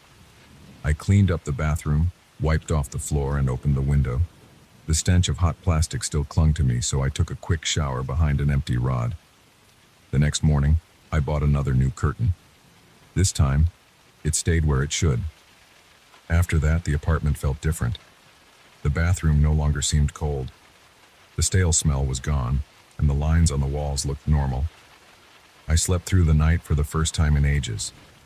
No more strange shadows, no more moaning. I still think about those faces sometimes. I wonder if they ever left or if they simply dissolved along with the plastic. But I try not to dwell on it. I threw out that can a few days later and never looked inside again. The landlord never asked me about anything. I kept living there until my lease was up and then I moved on. I never saw that old curtain again.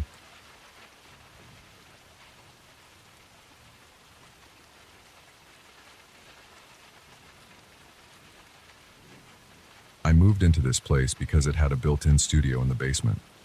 The listing showed photos of weird old instruments lining the walls. I'd never seen a property quite like it before. I felt this pull to check it out in person. I needed extra space for my amateur recordings. It seemed perfect. The house itself looked normal from the outside. 2 stories, chipped paint, and a small yard with untrimmed bushes. But the real highlight was the studio in the basement. I didn't pay attention to the faint smell of damp wood or the flicker of the overhead lights. I was too excited about the equipment. Once I stepped inside the studio, I realized the photos hadn't captured everything. There were instruments I couldn't even name. Some looked like old string instruments from distant countries. A few were brass but shaped in ways I'd never seen before. One corner had something that looked like a small organ.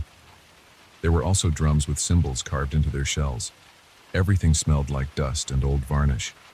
There was a set of guitars hanging on the wall, and each had a distinct look. One had a fretboard made of some dark wood, and the body looked uneven, as if someone carved it by hand. Another had strange metal inlays along the neck. I remember running my hand over its strings and feeling a kind of static under my fingertips. It was barely noticeable, so I thought it might just be static electricity in the dry basement air. I brought in my own gear the next day. I had a basic laptop, an audio interface, and a few microphones. I also dragged in some cables, stands, and a small keyboard I'd saved up for. I wanted to test everything right away, so I plugged in one of the old guitars and strummed a simple chord. The sound that came through my headphones felt oddly layered. I heard my chord, but I also heard this faint, dissonant echo. I took the headphones off and listened to the room itself. The same strange echo repeated for a moment, like a barely audible whisper. It made the hairs on my arms stand up, but I shrugged it off. I thought maybe the room was bouncing sound in an odd way. Over the next few days, I explored more of the studio. I tuned up some of the other stringed instruments. There was a small harp-like contraption that sat on a table near the corner. Its strings were thin and they produced a quiet, fragile tone. While I was tightening the pegs on it, I kept hearing a slight hiss behind me. Whenever I turned around, there was nothing there. The overhead light stayed on and it buzzed softly. I told myself I was just paranoid. New house, new sounds. It took time to get used to it. But in the back of my mind, I knew something felt off. One evening, I decided to record a short improvisation. I set up a microphone, pressed record, and started playing that weird harp-like instrument. The melody was a little rough. I was still figuring out how to hold my hands on those strings. But about halfway through, I heard a low whisper through my headphones. I stopped and looked around. The basement was empty. I pushed the headphones away from my ears and listened. No one else was there. The only noise I heard was my own breathing. I replayed the recording. My heart skipped when I heard the whisper again. It was faint, but I could tell it formed some sort of note that matched the melody I had been playing. It almost sounded like a voice singing along in a rough, scratchy tone. I didn't know if it was a technical glitch or something else. My mind started racing with logical explanations. Maybe I had some interference in the cables. Maybe there was a short in the mic. I told myself I'd switch out the mic and try again the next day. I woke up early and went back down to the basement. The air felt heavier than before, like there was a stale smell hanging around the instruments. I tested another mic, and I also tested a different audio interface. I picked up a small drum this time, a little hand drum with a thick hide. I tapped on it a few times. The tone was hollow, resonant, and had a slight ring to it. It sounded normal at first, but after I started a steady beat, I noticed the same kind of whisper in my headphones. It was quiet, almost hidden by the drum, but it was there, matching each thump with a barely audible hum. I felt my palms sweat, my heartbeat sped up, and I could feel this sharp tension in my shoulders. My throat got dry. I stopped playing. I turned off everything, stepped outside the studio and took a few deep breaths. I tried to calm down. Then I grabbed my phone to listen back to the recording. Sure enough, there was a faint voice behind the drum. The sound gave me chills. It felt like someone was standing right next to me, mumbling a half-formed melody. That evening, I started thinking about whether I should stay in this house at all, but I'd already signed the lease. I was stuck here for at least a year. Over the next week, I noticed other odd things. The instruments, especially the guitars, always seemed a little more in tune whenever I walked into the studio. I'd leave a guitar slightly out of tune on purpose, but when I came back, it was perfect. I thought maybe I was forgetting that I'd tuned them. I also heard faint squeaks and creaks at night, like something was moving around in the basement. I kept the studio door locked, but I still heard these random sounds. One night, I woke up to the faint strum of a chord. I ran downstairs with a flashlight, but found nothing unusual.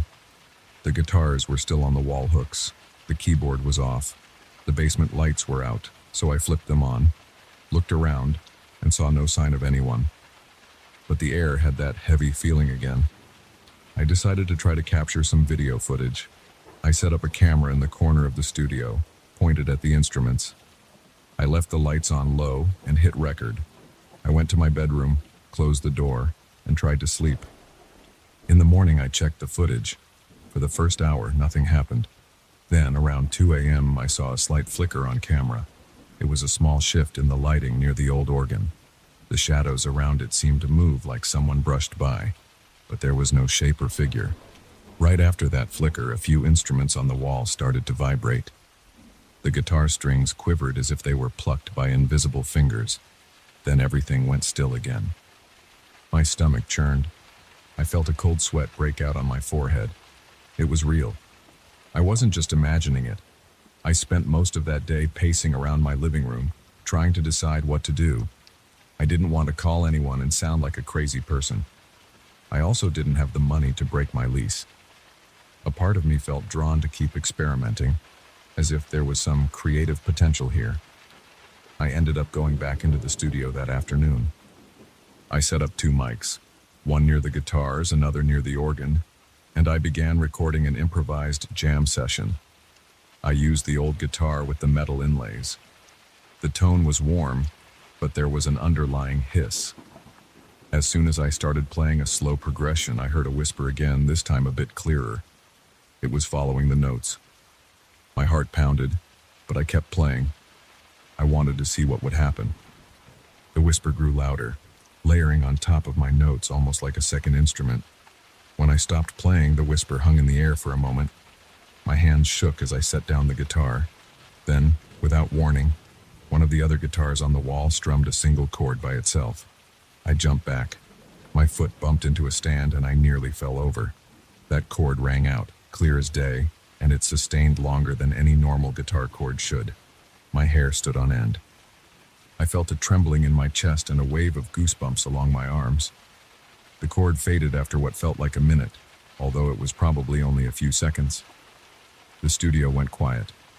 My breathing was shallow. I packed up my equipment for the day and left, my hands clammy and my stomach tight. Over the next few days, I found myself strangely drawn to that space again.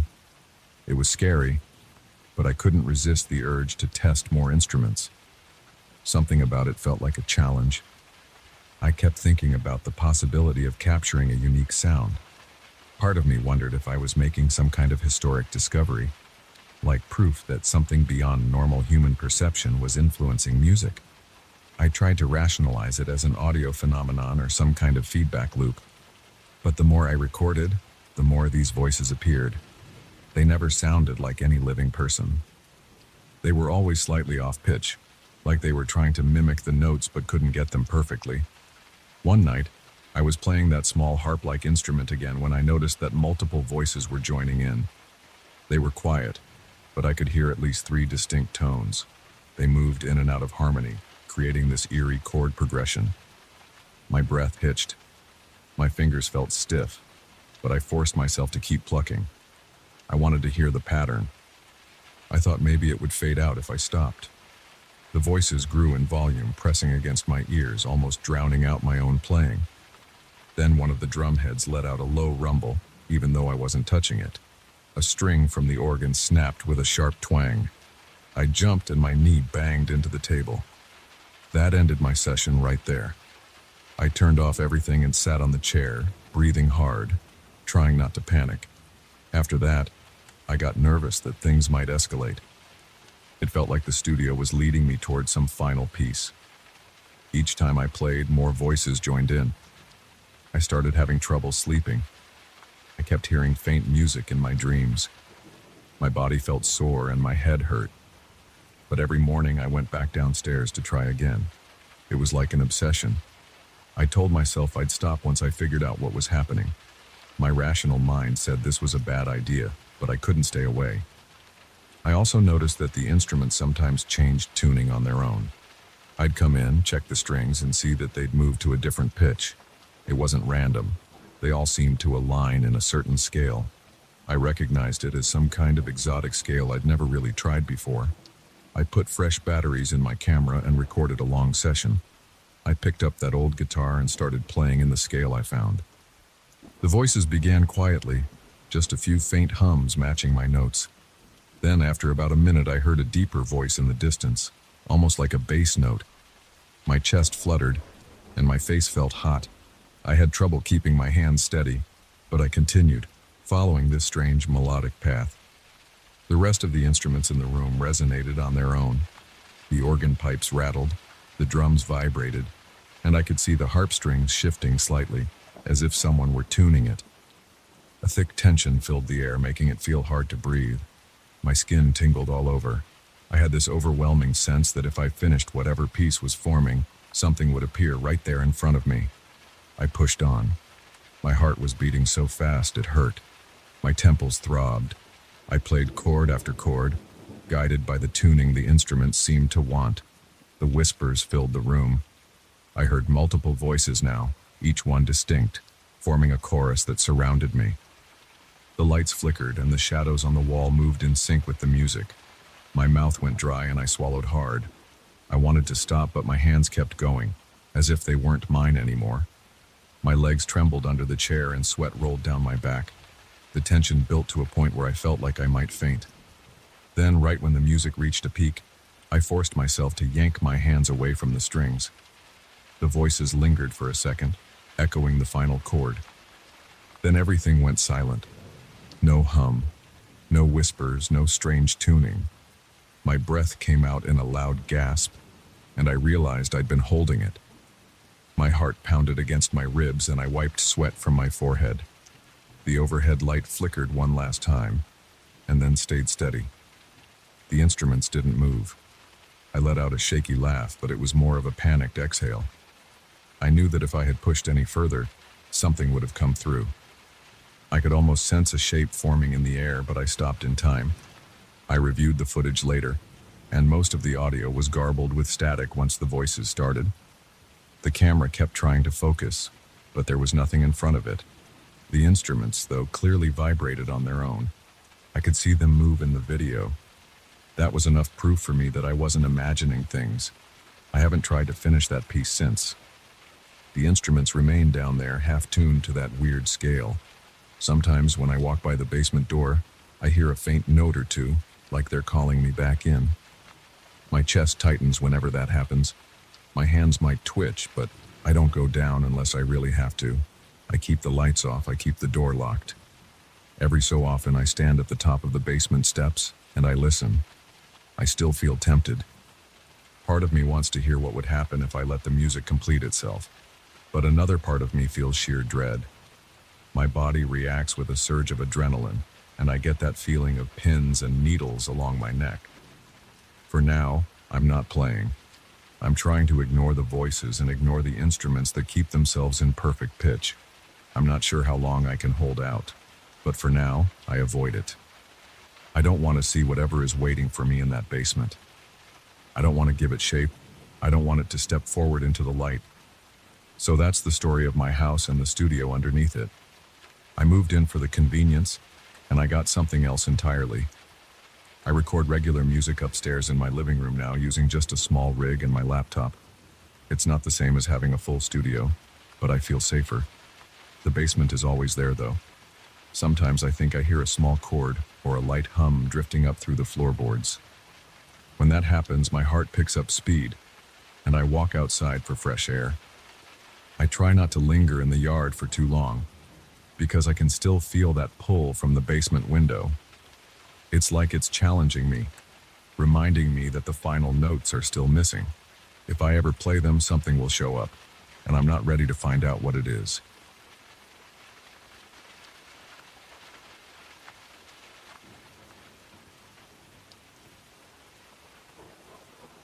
I still remember the first time I walked into that basement.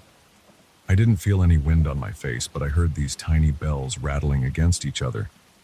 It was the kind of sound that makes you pause and check if you're imagining it. I wasn't. The noise came from the ceiling where dozens of bells hung from old wooden beams. Some were brass, some were steel, others looked like ceramic. They were spaced at random intervals, clinking and chiming in odd rhythms that made no sense to me. I stood at the bottom of the stairs holding a flashlight, scanning the darkness for any sign of movement. There was nothing but those bells and the unsettling echoes they produced. My heart pounded. My palms felt clammy. I felt a dull pressure in my chest, like the air itself pressed down on me. My reason for being there was simple enough. I was helping a friend, a collector of antiques, who needed someone to sort and catalog items stored in that basement. He told me the place had an odd vibe, but reassured me there were no rats or insects. He just said it felt off. I stepped into that space with a clipboard, ready to write down the condition of each piece, how many items there were, and if anything needed cleaning or repair. The basement walls were concrete with no windows. The overhead bulbs worked, but the lighting was weak, casting weird shadows across the beams. I could see the outline of each bell, some large enough to fill my palm, others as small as a thimble. All were suspended from hooks or strings. None looked dusty, which was strange for a basement filled with old furniture and crates. They looked polished, as if someone had been taking care of them. I did my best to ignore the bells at first. I wrote down the condition of a few pieces of furniture, opened a crate to see what was inside, and found nothing interesting there, just old plates. When I moved to the next corner, I heard a clear ring overhead. I froze. It sounded like one of those fancy restaurant bells, the kind you tap with your finger. But I hadn't touched anything. No breeze came through. I stood still, listening. The bell rang again. Then a second bell joined in with a higher pitch. I looked up and saw two bells swinging gently, as if a light gust had moved them. But I didn't feel a thing on my skin. That first night, I tried to shrug it off. I kept telling myself it was just some weird draft. Maybe the ventilation system was on, or maybe the temperature changes caused some airflow. But as I stood there, the bells started ringing in a pattern. It wasn't random.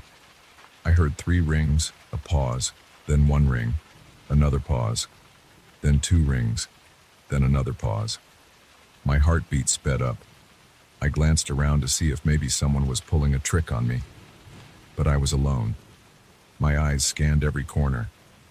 Nothing moved, except for those 2 bells still swinging in that slow, deliberate motion. I spent another hour in the basement that night. The bells settled eventually, and I finished my work as best I could. My breathing felt shallow the entire time. My shoulders were tense. When I headed upstairs, I closed the basement door behind me with a little more force than I intended. My friend asked me how it went, and I said it was fine, but that basement gave me a weird feeling. He said he wasn't surprised. I remember he looked a bit uneasy, but he didn't say anything else. He just told me I could come back the next day to keep working. That next day, I arrived in the late afternoon. The sun was still out, so I felt a bit more comfortable. I went straight to the basement, but this time I paid close attention to the ceiling. I wanted to understand how these bells were arranged. I saw thin wires running across some beams. Other bells hung from fishing lines or thick cords. No 2 bells looked the same. Some had tiny inscriptions I couldn't read. One looked like it was made of some dark metal with dents and scratches. Another seemed to be some kind of silver alloy. They all had different shapes, some elongated, others round. While I examined them, I noticed a small shelf near one of the columns. There were old notebooks there, stacked with care. I picked one up and flipped through the pages. They were full of symbols and sketches of bells. I saw lines that looked like wave patterns and random letters that formed no words. At the top of one page, there was a heading, Communication Attempt Number 7. That made me pause. I flipped more pages and saw references to spirits and contact on the other side. I'm not the type of person who gets excited about supernatural stuff, but it felt unsettling. I kept reading until I found repeated references to these bells. The notebooks claimed they were used to open channels to invite transitory presences who haven't fully crossed over. It looked like someone had spent a lot of time studying these bells, trying to decode the sequences. I heard a faint chime overhead. I slammed the notebook shut and looked up. Nothing moved. My nerves were on edge. I put the notebook back on the shelf and tried to focus on my task. But the more I stayed in that basement, the heavier the air felt. My chest got tight again. I decided to wrap up quickly and leave. I only recorded a few items before I shut off the lights and climbed the stairs. I told my friend I had to go home early. He didn't ask questions. He just looked at me with concern and said we could talk later. That night I couldn't sleep well. My mind replayed those bells. I woke up in a cold sweat around 3 a.m, my heart racing. I sat on the edge of my bed, trying to calm down. My thoughts wandered to those notes. Communication, spirits, transitory presences. I kept telling myself it was all nonsense, that there had to be a reasonable explanation, but I couldn't shake the unease. The next day I returned to the house with a plan. I would stay in that basement late into the night and see if I could figure out what was causing the bells to ring.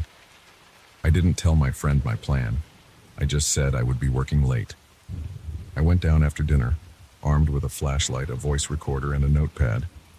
I set my phone to record audio too. The basement was quiet for the first hour. I shuffled some crates around, checking for any drafts or hidden vents. I saw no evidence of any mechanical device or strings that might move the bells.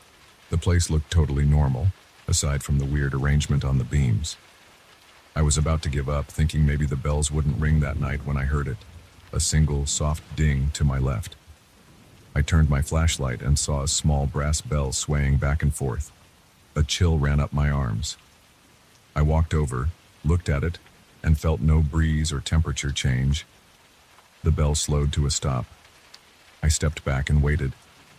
Another bell, slightly bigger, rang on the opposite side of the room. My chest tightened. I felt sweat forming on my forehead. I wiped it away and forced myself to remain calm. I clicked the record button on my phone. The bells began chiming again. There was a pattern: 3 short rings, a pause, 1 long ring, another pause, 2 short rings. It repeated. I stood there listening, writing down the sequence on my notepad. I wrote each ring as a dot or a dash, hoping it might form some kind of code. My breathing was shallow and my legs felt stiff. I wanted to move, but a sense of dread kept me rooted in place. After a few minutes, the bells stopped. The basement went silent. I played back the recording, but I only heard the rings. No voices or footsteps. I walked around, shining my flashlight at the beams, trying to see if there was something I missed. Then I spotted a little door in the far corner behind a stack of broken chairs. It looked like a crawl space. I hadn't noticed it before. I moved the chairs aside and tried the handle. It opened. Inside was a small compartment lined with shelves full of more bells, all wrapped in cloth. Some shelves held more notebooks and scraps of paper. I grabbed one of the notebooks and flipped through it. On the first page, it mentioned ongoing attempts to reach them. The writing included diagrams of the basement ceiling with marks indicating positions of each bell. I felt a pressure on my chest again. My stomach churned. I didn't want to be there anymore, but I was too curious to walk away. I read more lines. No recorded deaths, but presence is undeniable. These bells serve as conduits. They respond even when no breeze is present. The patterns suggest intelligence. They are trying to reach out. I put the notebook back and stepped away. I felt lightheaded. My hands trembled. I needed air, so I stumbled out of that crawl space and climbed the stairs. I stood in the hallway breathing hard, trying to clear my head. My friend was sitting in the living room reading. He saw my face and asked what was wrong. I hesitated. Then I told him I found more bells in a hidden compartment. He looked surprised, but not shocked. He admitted he had never explored the entire basement. He asked if I felt unsafe. I told him the basement felt suffocating, and I described the ringing pattern. He didn't laugh or call me crazy. He looked serious and said he had heard the bells a few times, but assumed it was just the old house settling. We agreed that we would look for an expert, maybe someone who knew about old signal bells or seance equipment. The next day, I returned to the basement, determined to capture clearer audio. I set up my phone in the center of the room and started recording. I walked around, tapping beams to see if they were loose or if there was something that might make the bells move. Everything looked solid. After about 30 minutes, a single bell started ringing again. I rushed to my phone to make sure it was recording. Then a second bell joined in, then a third. My heart pounded. The sound was almost hypnotic, but I forced myself to focus on the pattern. I wrote it down again. 3 short, 1 long, 2 short. I repeated those marks in my notepad, hoping I could translate them. During this sequence, my mind wandered to the notes about entities that weren't really dead but stuck between dimensions. I hated the idea, but it started making some sense. Maybe these bells were set up as a kind of invitation. Whoever used to own this place might have believed they could speak with these entities. As I stood there, I couldn't see any figures or shadows beyond the beams. There was only the sound of metal and ceramic hitting each other. The tension in my neck grew stronger. My shoulders felt tight. My mouth went dry. I tried swallowing, but I only felt a lump in my throat. I stayed that night until the bells went silent. Then I left the basement and reviewed my recordings on a laptop. The pattern was clear in the audio, but it still meant nothing to me. I decided to keep searching the notebooks. Over the next few days, I studied them every chance I got. Most pages were disorganized, but I found references to Morse-like sequences. I saw attempts to interpret them as letters or numbers, but everything seemed inconclusive. I saw scribbles about responding to a call, indecipherable frequencies, and tuning forks. The writer believed these bells worked as a group, resonating in a way that opened a path for trapped entities. I became convinced the bells were trying to summon something. I didn't see any actual apparitions, but I felt a suffocating presence in that basement. I noticed the air turned stale whenever the bells rang. My breathing felt harder, like the oxygen was thinning out. My friend and I decided we needed to remove the bells to break whatever was happening. We spent a whole morning taking them down. We were careful. We placed each bell into padded boxes, labeling them. The entire time, we heard soft clicks and faint rings from the bells still on the beams. My friend's forehead was damp with sweat, and he looked anxious. I felt my chest tighten again. We worked quickly and got them all down. By afternoon, the beams were bare, and the basement felt less eerie. But that night, I heard bells in my dreams. I woke up sweating again, and I had the distinct sense that the ringing wasn't done with me. I tried to go about my normal day, telling myself I was just freaked out, but I felt a strange tug to go back down there. When I did, I found one bell still hanging. It was small, silver, and hidden behind a thick beam near the ceiling. I reached up and removed it, but as soon as I touched it, I heard a metallic rattle from the boxes behind me. My breath caught in my throat. The boxes stayed closed, but I knew I heard something inside them shift. My chest pounded like a drum. I felt my hands shaking. I took the silver bell to the living room and wrapped it in cloth. Later, I heard faint sounds coming from that basement, like someone tapping on a pipe, but no one was down there. My friend stayed in his room, and I sat in the hallway, flashlight in hand, waiting for any movement. Nothing happened except for those sporadic clicks. Around midnight, I forced myself to go down one last time. I opened the basement door. The lights were off, but I turned them on. The basement looked empty without all those bells. I heard a slow, singular chiming noise from somewhere in the corner. I moved the crates around, looking for the source, but there was nothing. My arms tingled with goosebumps. I said out loud, "I'm done. I'm not going to engage anymore." My voice shook. My throat felt tight. I climbed the stairs, flicked off the lights, and shut the door.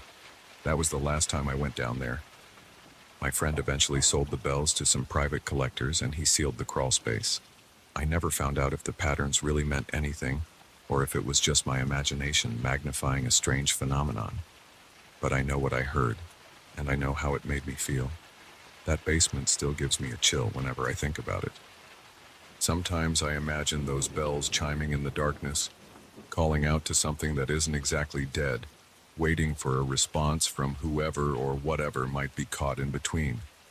And I'm just glad I never found out what that response could be.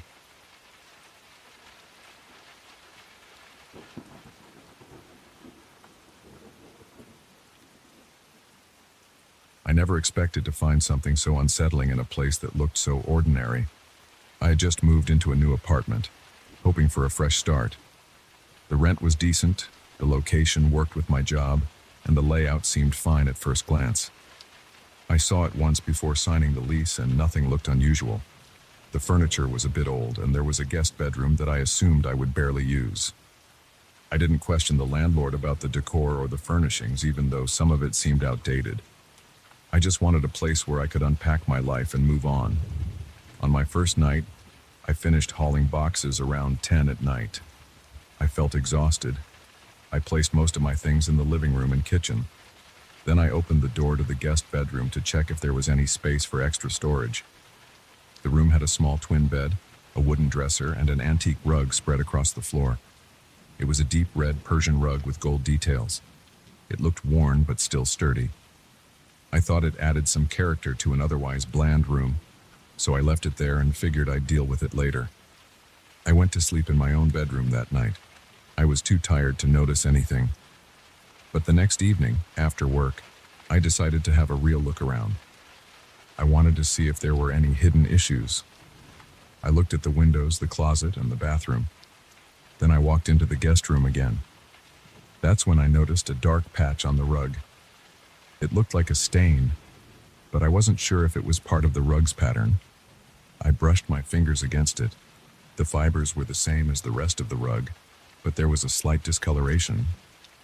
It looked almost like a faint shape of someone crouching, but it was so subtle I assumed I was just imagining it. That night I had trouble sleeping. I kept thinking about that odd shape. I forced myself to ignore it, blaming my overactive mind. Around midnight, I woke up feeling anxious. I heard a soft creaking noise like gentle footsteps or a slow shuffle in the hallway. My apartment has wooden floors, so any movement can cause a creak. I sat up in bed and listened. I couldn't see anything in the dark.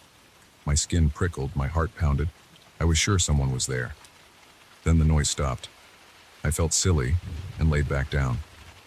The next morning, I checked the hallway for any sign of footprints or weird marks, but I found nothing. I spent the day trying to focus on my job. I work from home sometimes, so that evening I stayed in the living room with my laptop. At around 7, I realized I needed something from the guest room, a box of old files I had placed in the corner. When I walked in, my eyes went straight to the rug. That same patch looked darker. I turned on the overhead light to see it better. It looked like the shadow of a person leaning forward. The edges of the stain seemed blurry, but the middle was more defined. It unnerved me. My throat went dry. I tried to rationalize it. Maybe it was just the lighting, or maybe the rug was dirty in that spot. I kneeled to get a closer look. I couldn't smell anything strange. The rug felt normal. I pressed on it. It wasn't damp. I decided to ignore it and grabbed my box of files. When I left the room, I felt a weird urge to look back. Something told me not to turn around, but I did anyway. The patch seemed to have a slight outline of an arm. I felt a jolt in my chest. I closed the door. Later that night, I heard a tapping sound in the hallway. It was faint, like someone tapping fingernails against wood. My heart started racing.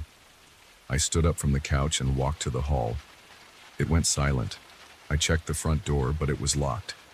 My windows were closed. I stepped closer to the guest room door, thinking maybe an open window in there caused some movement. The door was shut, and I didn't see any light under the frame. I reached for the knob. My hand shook. I told myself I was being ridiculous, so I turned the knob and opened the door a crack. I flicked the light on. Nothing jumped out. The bed was where I left it. The dresser was the same, and the rug was in the middle of the floor. The only difference was that the shape on the rug looked a bit bigger, almost like a crouched figure with a faint line around where the head would be. I stayed in the doorway, too nervous to step inside.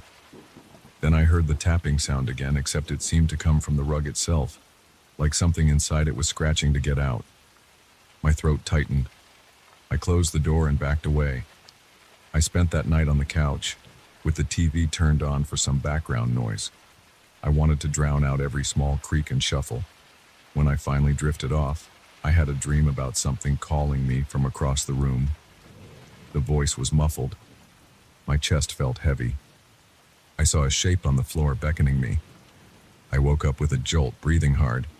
I was covered in sweat. The apartment was quiet, but I felt watched. By the next day, I decided that rug had to go. I rolled it up and dragged it into the hallway. It felt heavier than I expected, almost like it didn't want to move.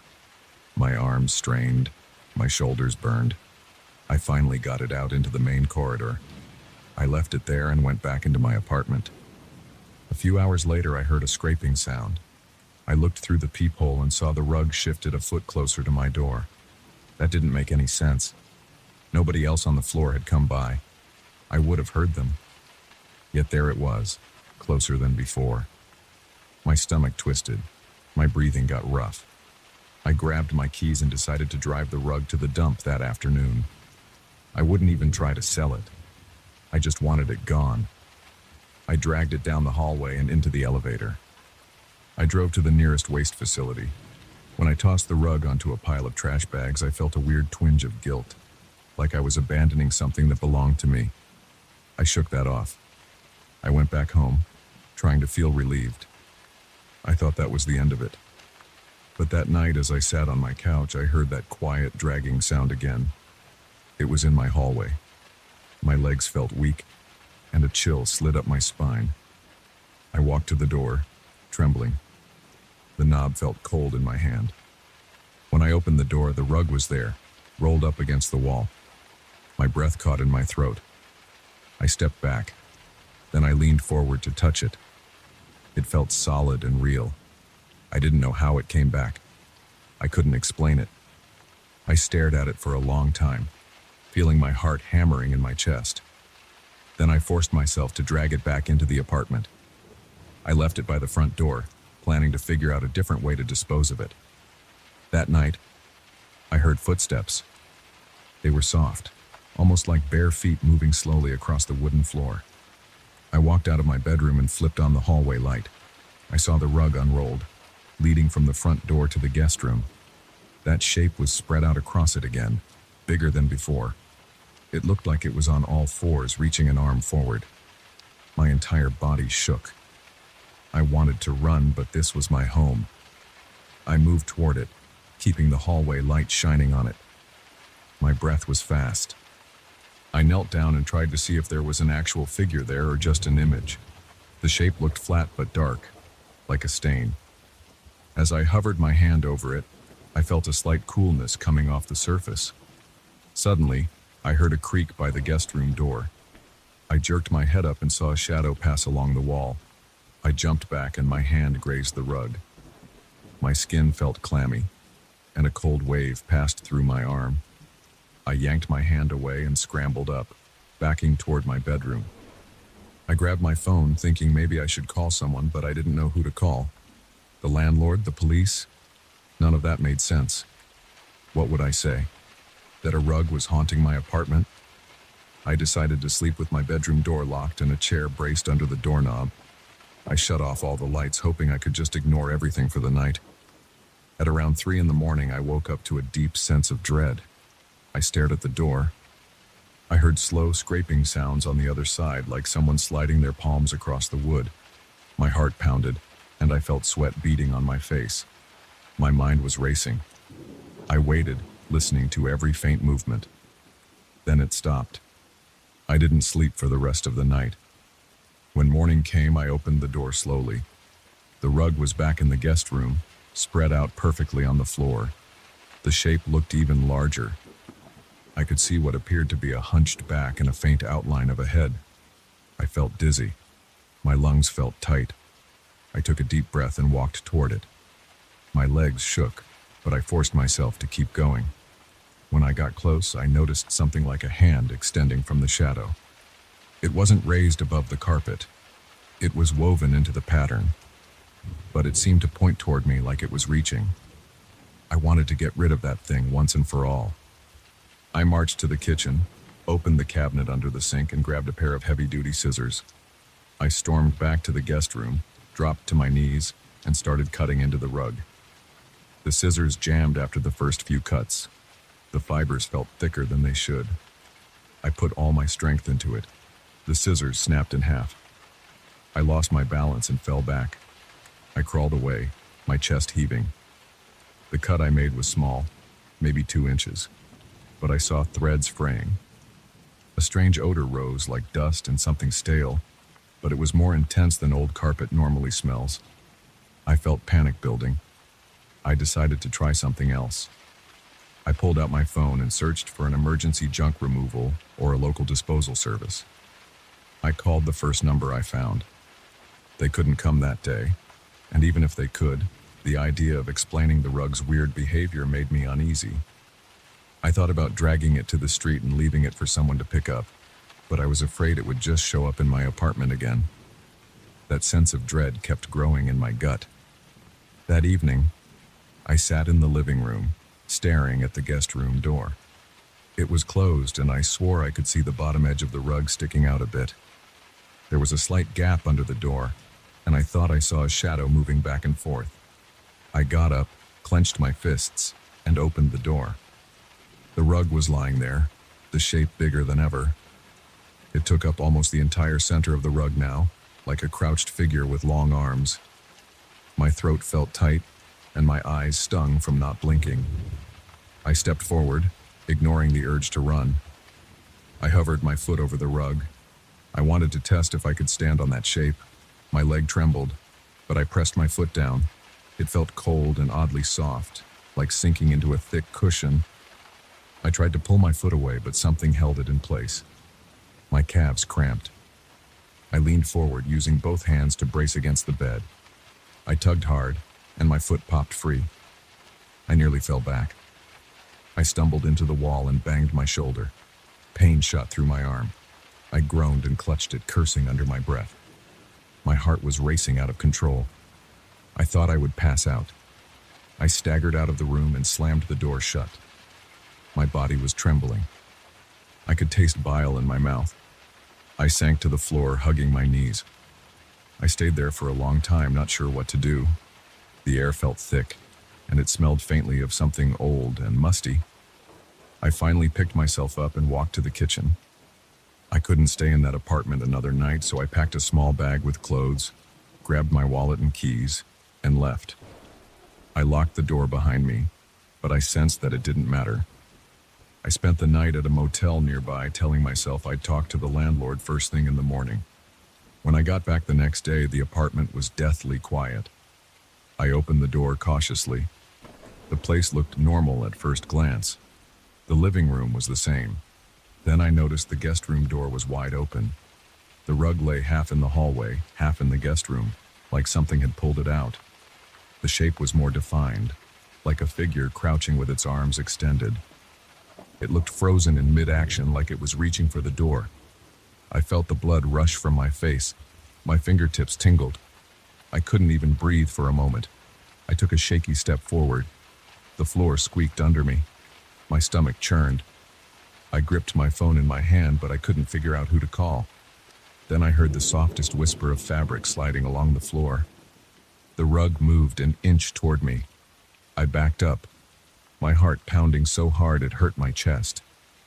My mind screamed for me to leave, but a strange part of me wanted to see what would happen. I took another step back. It slid again, a slow glide. I didn't wait anymore. I turned and ran for the door. I slammed it behind me and fled down the hallway. I didn't stop until I was inside the elevator. My hands shook as I pressed the lobby button. My shirt was sticking to my back with sweat. I had no plan. I just wanted to get away. So that's it. I'm telling you this from a friend's couch where I've been sleeping for a few nights. I haven't been back to the apartment since.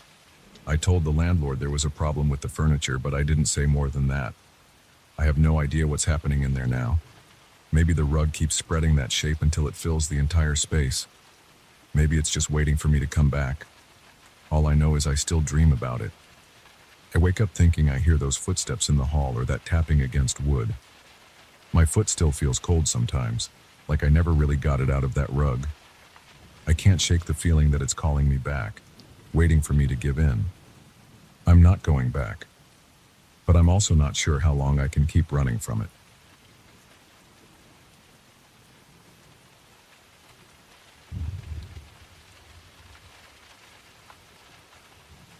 I never wanted to spend a week in an old country house during storm season, but I needed some time alone. The place looked cheap and quiet in the photos. I thought it would help me clear my mind, get away from traffic and noise, and maybe focus on my writing. When I first pulled up to the driveway, the house looked fine on the outside.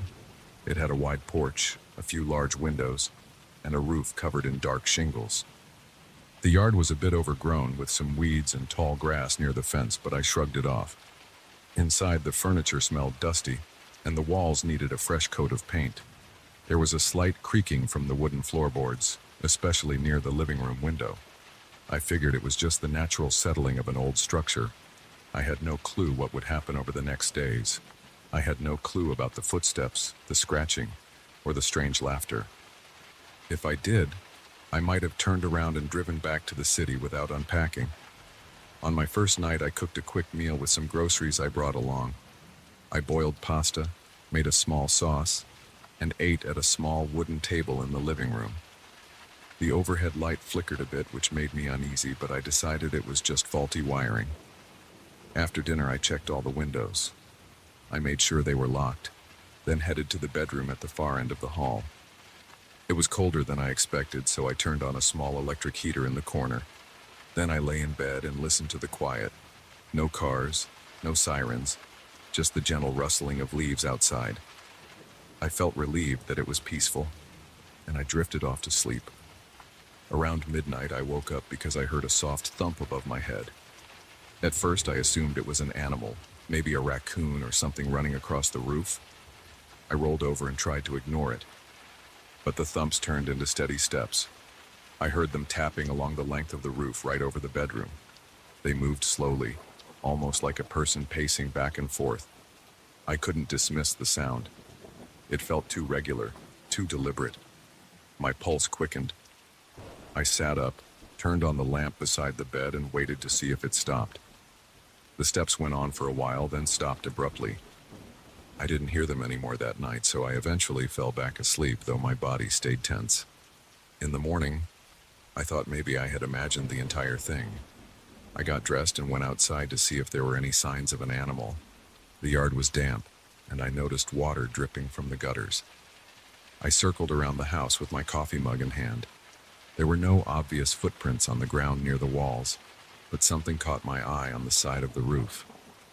A few of the shingles looked off color, like something had scratched away some of the grime. I used a small ladder I found in the garage to climb closer. When I got near the top, I saw faint prints. They looked like footprints, arranged in pairs, but smaller than a typical adult human foot. I felt a chill. The space between each pair of prints looked narrow, so it appeared like something had walked upright. I tried running my hand across them to see if it was just discoloration. My fingers bumped against shallow grooves. I pulled back. Whatever made those marks had some kind of claws or sharp edges. I didn't know what to make of it. I climbed down carefully, feeling uneasy. I had the urge to drive away and never come back, but I told myself it must have been some weird animal that somehow stepped like that. That second night, I stayed up later. I read an old book I found in one of the living room drawers. It was a boring travel guide about local hiking trails, so it didn't distract me much. I kept glancing at the ceiling, waiting for sounds. By around 10, I felt drowsy. I was about to turn off the lamp when I heard a faint scraping noise near the front porch. It sounded like nails dragging across wood. My heart kicked into high gear. I put on my boots and grabbed a flashlight. The weather was calm, so I stepped outside. The porch light was weak, so I aimed my flashlight around. The wooden steps creaked under my weight. I didn't see anything unusual, just a few old chairs, some cobwebs. Then I heard the scraping again, above me, somewhere on the roof. I stepped off the porch and looked up. My flashlight beam showed the shingles and the old chimney. I couldn't see any shape or movement, yet I swore I heard something shift, like a weight shifting across the beams. It took everything in me not to run back inside. I forced myself to walk around to the side of the house, scanning for movement. Nothing. It was quiet. Eventually, I went back in, locked the door, and tried to calm down. I couldn't sleep well that night. I woke up at every small sound. By the time the third day arrived, the sky looked gray and heavy with clouds. I felt exhausted and irritated at myself for getting spooked. I decided to check the attic. Maybe there was a raccoon or some animal living up there. I took the narrow staircase near the kitchen. It led up to a low-ceilinged attic with old boxes, a rickety chair, and a bare bulb hanging from the ceiling. Dust particles floated in the stale air. I poked around, shining my flashlight into corners. There was no sign of a nest or droppings. Everything looked dry, undisturbed. I moved along the beams to get closer to the roof. I tapped on a few boards with my foot, checking for holes or cracks. It all seemed intact. I couldn't explain the noises. I stayed there for at least half an hour, trying to find any sign that an animal was nesting. I found none, so I went back down feeling even more unsettled. My stomach felt tight, and my shoulders ached from tension. That evening, the weather shifted. Rain started to fall and the wind picked up. The house groaned a bit under the gusts. I paced around the living room, occasionally peeking through the windows, but the storm made it hard to see anything outside.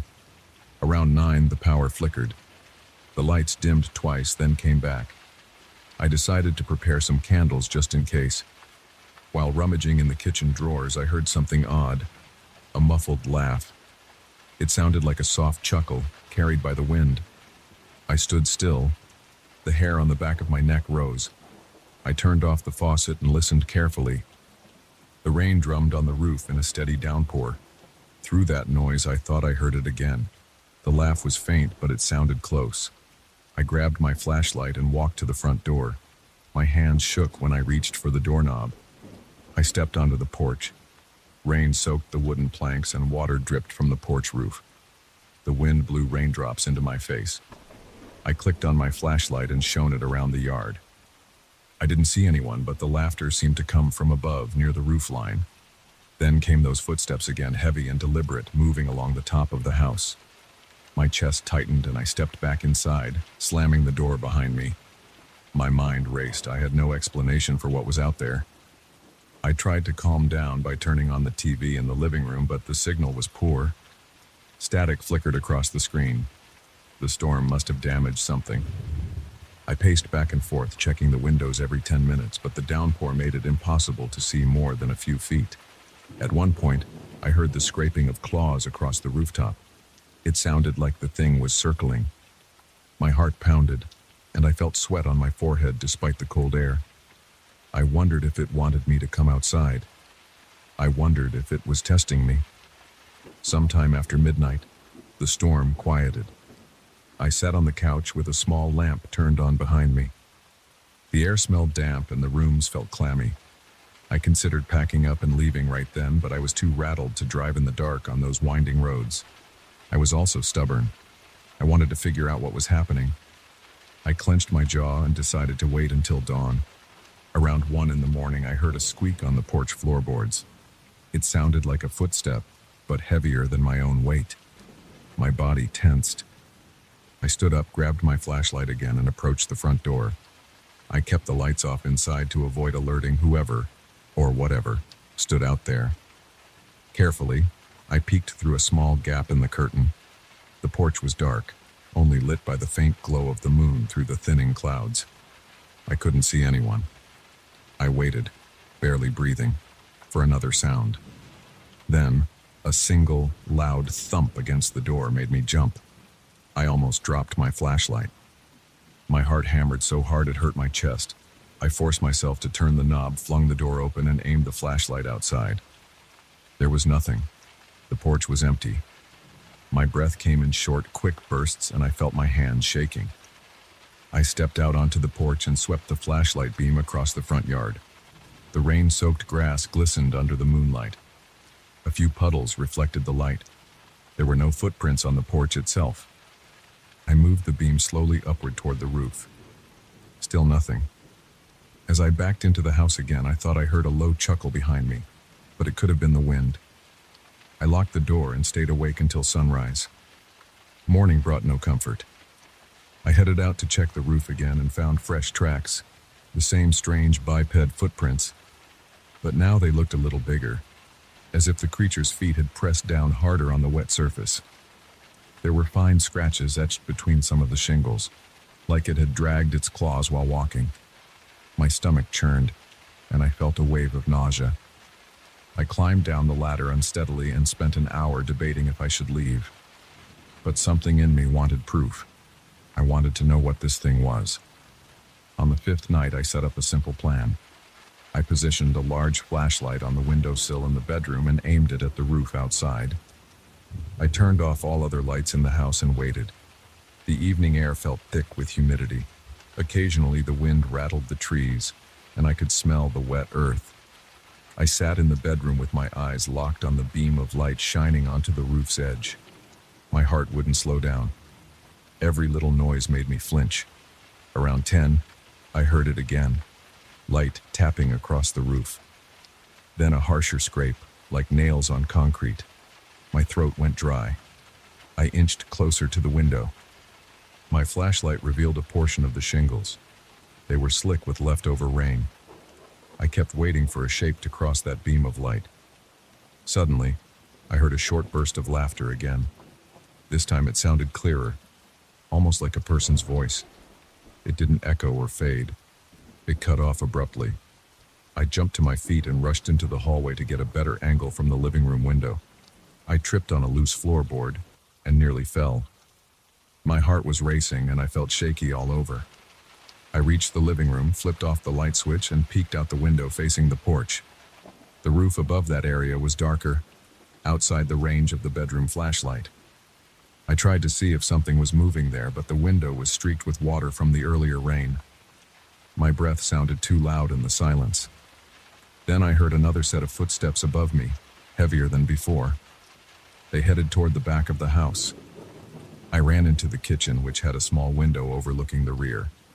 I flicked on the outdoor floodlight. It illuminated the backyard, but the roof remained shadowed. No sign of anything. I stood there, adrenaline coursing through my veins, until I felt dizzy. My legs felt weak and my mouth tasted dry.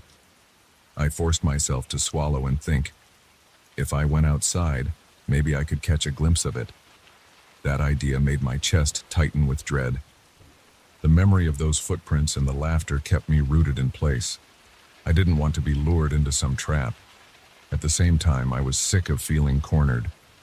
Finally, around 2 in the morning, I shut off the floodlight and retreated to the living room. I sank into the couch, glaring at the ceiling. The footsteps continued for a while, pacing across the rooftop. Every few minutes, I heard that scraping sound, like claws dragging on old shingles. My head pounded and I felt sweat beading on my forehead. There was nothing I could do except wait for daylight. By the 6th day, I was exhausted. My eyes were bloodshot, and my hands shook whenever I tried to pick up my coffee cup. The weather forecast warned of another storm that night. I knew it would bring more noise and maybe more of those quiet laughs. I spent the day double-checking the attic, walking the perimeter of the house, and searching for any logical explanation. I found none. The only thing I discovered were more faint scratches on the siding near the roofline. It looked as if the creature climbed along the edges, almost as if it wanted me to notice. That night, I sat by the front window, listening to the rain hammer the roof.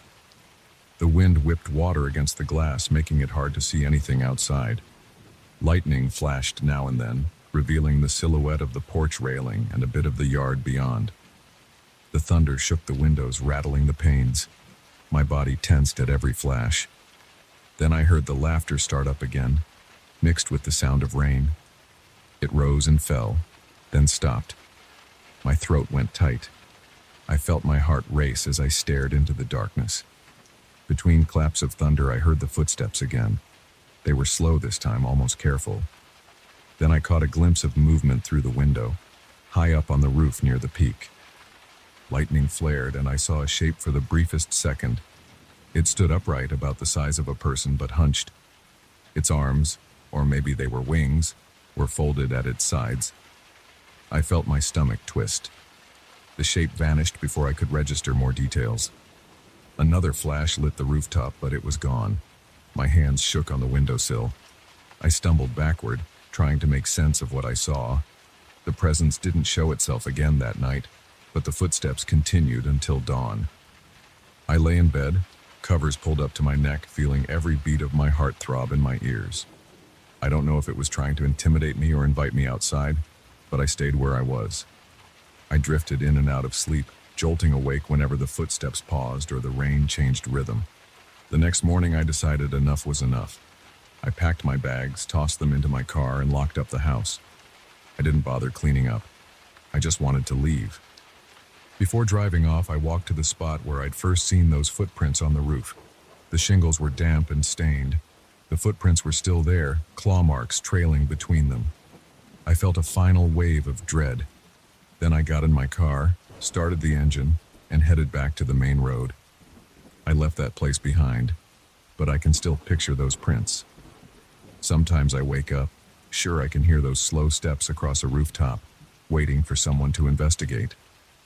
I don't know what it was, and I don't think I ever want to find out. But I remember its laughter mixing with the rain, and that's enough to keep me awake at night.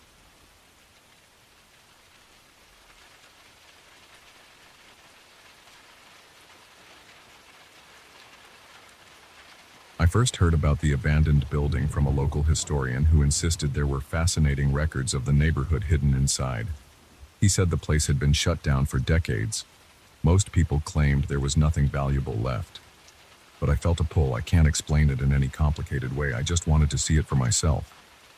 I wanted to check every floor, every dusty corridor, and every forgotten room, hoping I might find something that told a story about this city's past.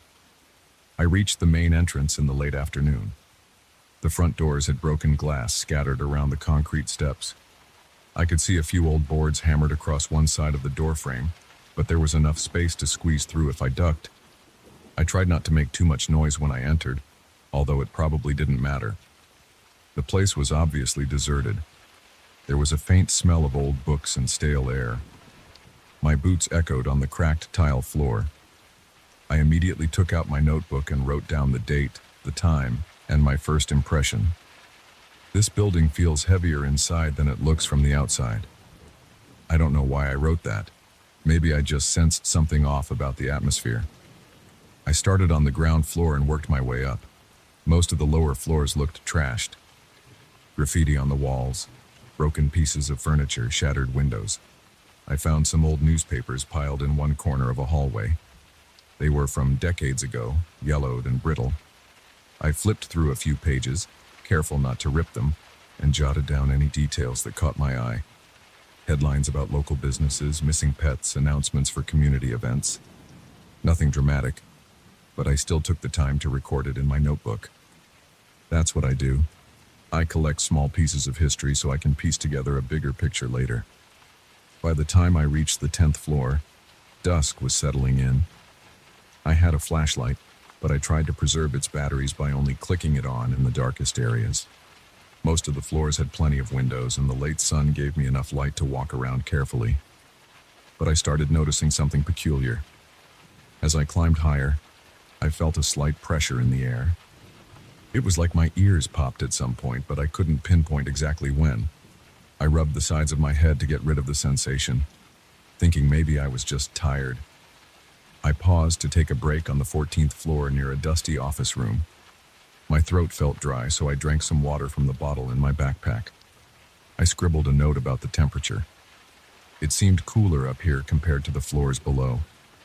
There was a chilly draft in the hallway, which was surprising because most of the windows on this level seemed intact. I checked them. They were dirty, but no broken glass. I felt a small shiver crawl up my arms, so I put on my jacket. At the 15th floor, I started hearing a soft noise.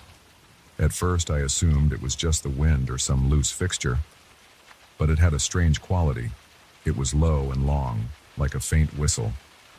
I paused, clicked on my flashlight, and scanned the area. There was a big room filled with scattered chairs and old desks. The windows were boarded up, so I had to rely on my flashlight. I walked around, aiming the beam in corners.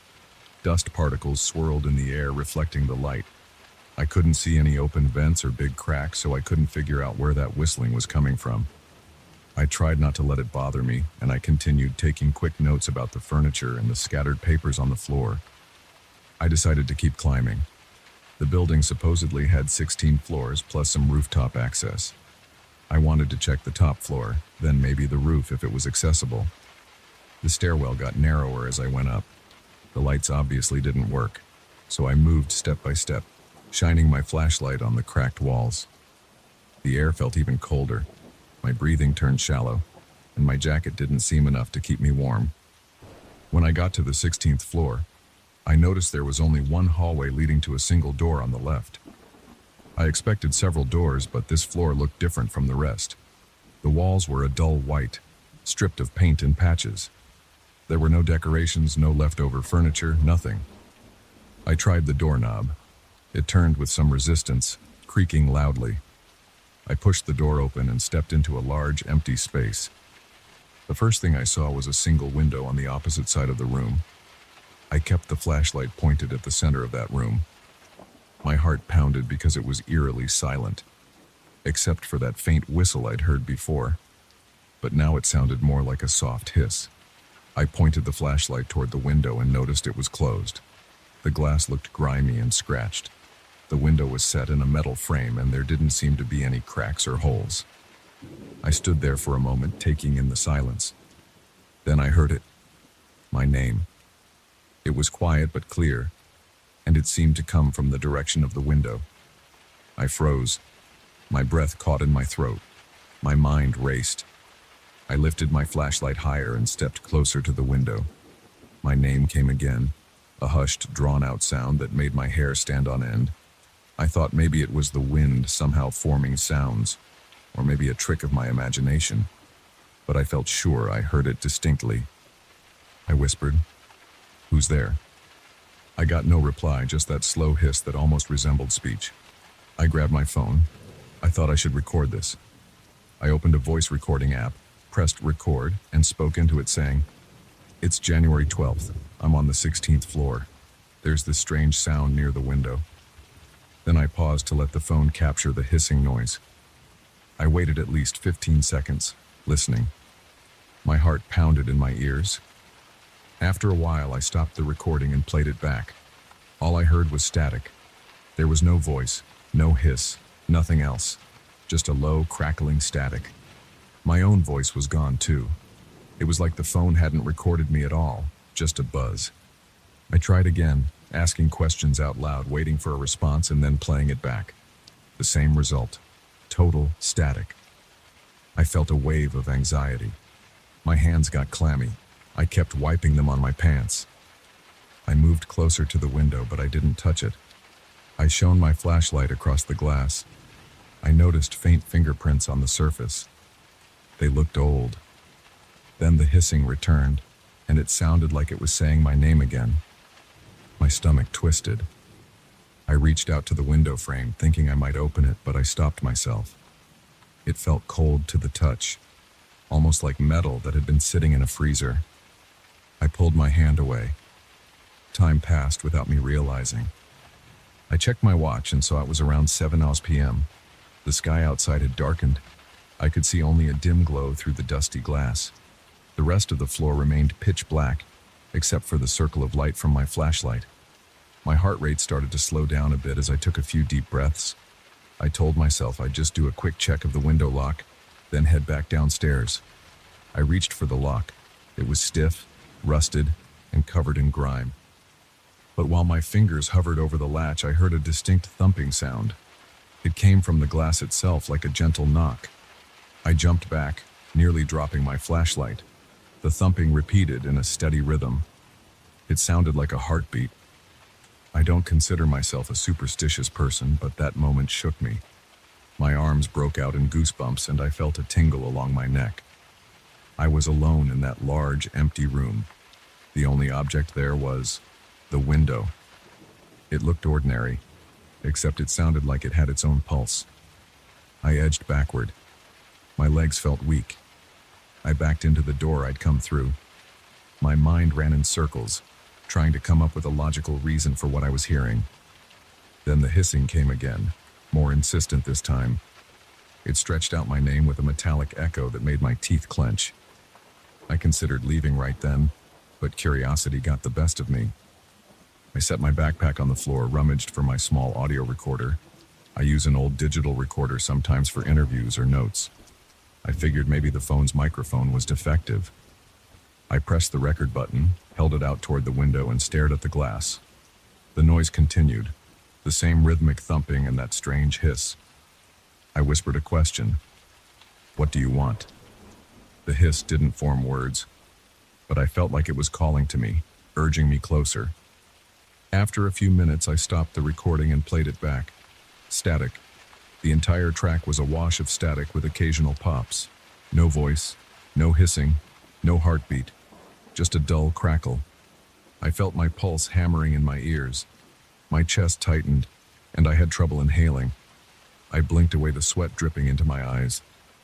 I wasn't sure if I was imagining this. Everything around me felt heavier. My head pounded, and my shoulders tensed. I tried to calm myself by taking slow, deep breaths, but the air felt thin. I looked at the window again. It seemed to glow, very faintly, like it had a small internal light. I switched off my flashlight to see if I could notice it better. There was definitely a dim pulsation. Every few seconds, the glass brightened just a bit and then dimmed, in sync with the thumping sound. My body reacted before my mind could process it. My heart rate spiked again. I flicked the flashlight back on, feeling safer with some light in my hand. I stepped closer to the window. I reached out a trembling hand to the latch. My name whispered again, urgent and drawn out. My breath caught in my throat. I gripped the latch, feeling the rust scrape against my fingers. A jolt of cold shot through my arm, almost painful, like I had touched dry ice. I yanked my hand back. My fingertips tingled. I shook my hand, trying to get the feeling back. I stared at the latch. It hadn't budged. I kept hearing the voice whispering my name, but I noticed something else. My name was being repeated with the same cadence each time, like a loop. The voice never changed pitch or speed. It sounded unnatural. That made me feel even more uneasy. It was like a recording stuck on repeat. I tried to speak out loud again. "Stop it." My voice echoed in the empty room, and for a second, the whispering paused. Then it resumed, more urgent. I decided I needed a moment away from this. I stepped back to the door, opened it, and went into the hallway. I leaned against the wall, breathing hard. My shirt clung to my back. My body felt hot despite the cold air. My mind raced, thinking about what I should do. I didn't want to leave empty-handed, so I grabbed my notebook and wrote down everything that happened. The hissing voice, the heartbeat sound, the window pulsing. I tried to keep my handwriting steady, but my hand shook a bit. While I scribbled my notes, I heard a soft tapping behind me. I turned around, shining my flashlight back into the room. It was empty. The tapping continued, coming from the window. I felt cornered. I thought about just running downstairs, but something kept me there. Maybe it was the possibility of discovering something no one else had. I was scared, but also determined. I told myself I'd give it one more chance. I'd try to open the window just to see if anything changed. Then I'd leave. I entered the room again, stepping carefully. My boots scraped the cracked floor. The tapping grew louder as I approached. The window's glow pulsed, and the cold draft in the room intensified. I could see my breath in the beam of the flashlight. I slowly reached for the latch again. The voice continued, hissing my name, repeating in a loop. My heart thudded in my chest. My fingers wrapped around the latch and I pulled. The metal resisted. I pulled harder. It gave a bit, squeaking as the rust ground against the frame. The window didn't open yet, but I felt it shift. The voice hissed sharply, almost like it was scolding me. My fingers slipped and I stumbled backward. The notebook fell from my jacket pocket. I reached down to grab it, and the flashlight beam flickered across the dusty floor. That was when I saw something near the base of the window, footprints in the dust. They led right up to the glass and then ended. It looked like someone had stood there facing the window. The footprints were faint, but definitely shaped like shoe prints. I counted maybe 2 sets overlapping each other. I swallowed hard, trying to steady my nerves. I stood up, shining my flashlight around again. The hiss drew my attention back to the window. It felt like something was on the other side, waiting. My hands tingled and my stomach tightened. The latch was partially undone. I stepped closer. I tugged on it again, ignoring the cold bite on my fingers. The voice hissed louder, then dropped into a low moan. I felt my spine tense. My muscles jerked, but I kept pulling. The latch gave another inch, and I felt the lock release. The window didn't swing open on its own. It stayed closed, but now the lock was undone. My heart hammered. My mouth went dry. I stood there, uncertain. I lifted my free hand and pressed my palm against the glass. It felt like ice. My breath came out in quick bursts.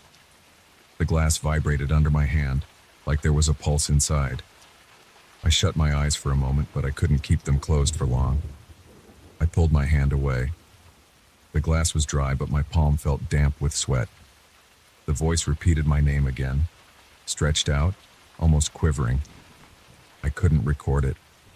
I couldn't prove it. I just knew it was there, urging me to cross some threshold. I thought about what might happen if I opened that window completely. I can't explain the feeling. My mind was split between terror and a strange sense of curiosity. I felt shaky. My legs trembled. My heart pounded so loud it hurt my ears. I looked at that window for a long time. The building around me felt silent, as if everything else had stopped existing. I finally stepped back. I bent down, picked up my notebook and stuffed it into my backpack. I felt a surge of adrenaline, like I needed to get out of there. I didn't want to open that window. I didn't want to find out what might happen. The voice kept hissing, calling my name. The glass kept pulsing. My body felt tense and drained at the same time. I walked backward toward the door, never taking my eyes off the window. My flashlight's beam caught glimpses of the dusty floor and walls. I grabbed the doorknob behind me, turned it, and slipped back into the hallway. As I headed to the stairwell, the sound of the hissing grew fainter. By the time I reached the first set of stairs, I could barely hear it, but I felt it echoing in my ears. I hurried down the steps. My breathing was fast and my chest felt tight. I didn't stop until I got to the ground floor. I stepped outside and inhaled the cold night air. My hands shook as I locked my backpack and checked my phone. No messages, no missed calls, and no evidence of what I heard. I stood there on the sidewalk, looking up at the dark windows of that building. The top floor was barely visible. All I saw was a faint glimmer. My legs felt weak, but I managed to walk away, telling myself I'd come back someday to figure out what that window really was. For now, I couldn't handle it. My chest still felt heavy, and my skin was clammy. I kept hearing the voice in my head, repeating my name in that sibilant tone. I plan to check my notes later, maybe see if there are any records about that building's 16th floor. But right now, all I can do is stand here, replaying that moment in my mind. I don't have any proof. I only have my notebook and the memories. The static recordings offer no explanation. All I know is, something was in that top floor room. Something called for me by name, and I almost answered.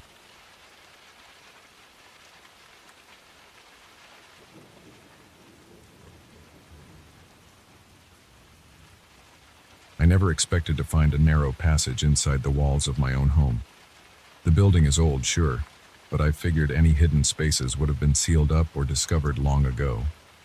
That all changed the night I heard the scratching, sharp, irregular sounds that came from somewhere near the living room. I thought it might be rodents at first. I even set a couple of traps, but nothing turned up. Then the scratching turned into faint scraping noises, almost like nails against wood, and I knew it wasn't coming from any animal. I listened carefully, trying to figure out where the sounds originated. I traced it to a corner by the fireplace, and that's when I noticed a thin sliver of space behind the wall. It took me a few tries to move the heavy armchair and slip a thin flashlight beam through the gap, but I saw an opening, and that's how I found the passage. I rent the top floor of a century-old apartment building. The place has thick walls, ornate moldings, and floors that creak with every step. I like the character of it, but I've also had to deal with weird plumbing and outdated wiring. Still, I never suspected there might be something hidden behind the plaster. My curiosity took over, and I spent the rest of that evening chipping away at the brittle material around the gap until I could fit my shoulders through. The passage was just wide enough for me to slide in sideways. I remember pressing my ear to the opening before going in. I heard nothing but my own breathing. Then I squeezed inside. The interior of that space was cramped. My shirt snagged on rough edges of old wood. I felt dust clinging to my skin and hair, and the air smelled stale, like rotted drywall mixed with something moldy. As I moved forward, the beam from my flashlight revealed a dark, claustrophobic corridor running between the plaster and the outside wall. It connected to other hollow spaces behind the structure, almost like a maze. At that moment, I felt a surge of adrenaline.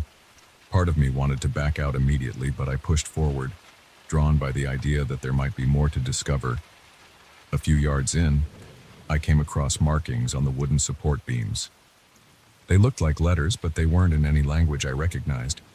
They were carved deep into the wood with small, rough edges that made me think they were old. My heart thumped harder as I ran my fingers over the grooves. I felt something gritty in the carved lines, like dried residue or dust. The more I saw, the more unsettled I became. There were symbols, too, circles and triangles arranged in patterns. I had no idea what they meant. I took some quick photos with my phone and tried not to think about what kind of person had left these inscriptions. That first trip into the walls lasted about 20 minutes before I got too anxious to continue. My knees were shaking, and I kept imagining that the narrow space might collapse on me. When I finally backed out and returned to my living room, I noticed the armchair was in a slightly different position than I'd left it.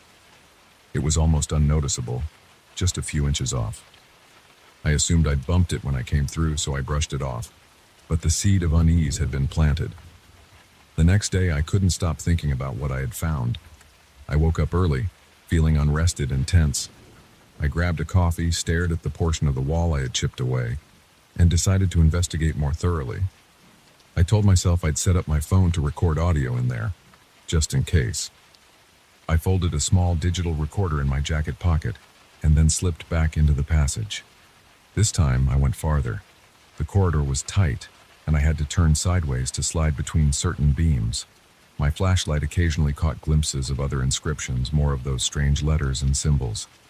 Some were etched directly into the brick, not just the wooden studs. I also found old nails hammered into the beams in clusters. They looked handmade, with irregular shapes. About 10 minutes in, I started hearing soft creaks like wood expanding under weight. It didn't sound like my own movements. It came from somewhere ahead of me. I froze, pressing my back against the rough wall. My heart pounded so hard it made my ears ring. The light from my flashlight wobbled across the boards. I tried to steady my breathing, telling myself it might just be old beams settling. But the noise came in short bursts, like footsteps. Then it stopped. I couldn't see anything out of place, so I took a few more steps forward.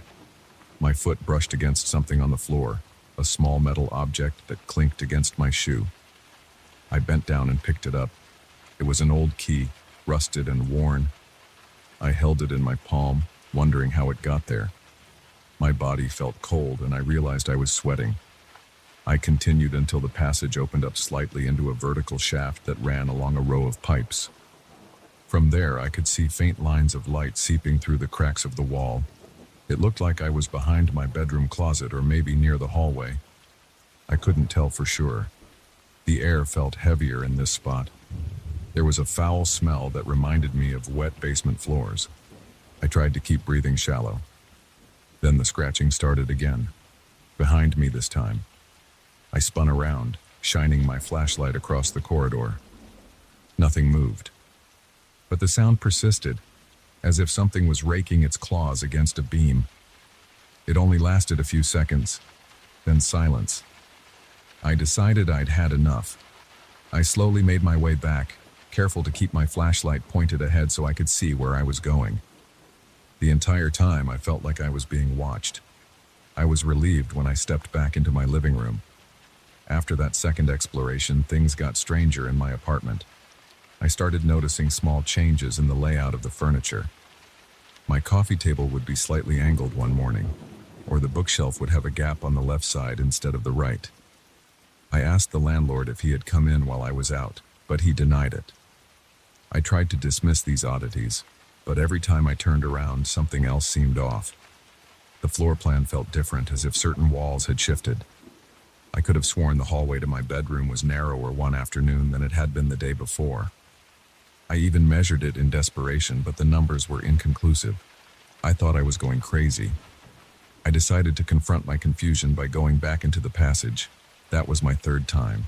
I felt driven to record everything on video, so I strapped a small camera to my forehead with a headband. I tested the light, the focus, then climbed into the gap again. This time, I ventured deeper than before. I crawled through a portion that required me to duck under some pipes. The floor felt damp in places, and every so often I heard creaks above me, like someone walking overhead. But I lived on the top floor. Nobody should be above me. The realization made my stomach knot up. I wanted to turn back, but I forced myself forward. As I turned a tight corner inside the wall, the camera light illuminated more inscriptions on the beams. They looked more intricate, like they'd been carved with care. Some of the letters had lines crossing through them. Others were repeated so many times they formed entire blocks of markings. I ran my hand over one set of symbols and felt how deep the carving went. My fingertips brushed over jagged edges that felt fresh, not worn smooth by time. That made me jump back. I turned the camera toward the floor and noticed footprints in the dust. They were faint, but they definitely weren't mine. The size seemed similar to my own shoe, but I could see the pattern of a different tread. My legs felt weak. I thought about leaving, but I pressed on, determined to see where this would lead. A few steps further, I came to a junction that branched into two narrow paths. The right path led deeper into darkness. The left seemed to angle toward a part of the building I hadn't checked yet. I took the left, heart pounding, trying not to breathe too hard. The corridor ended at a wide section of rotted paneling. There was a large set of symbols painted, not carved, on the panel. The paint looked dark, maybe black or brown. I couldn't determine its exact color with the flashlight.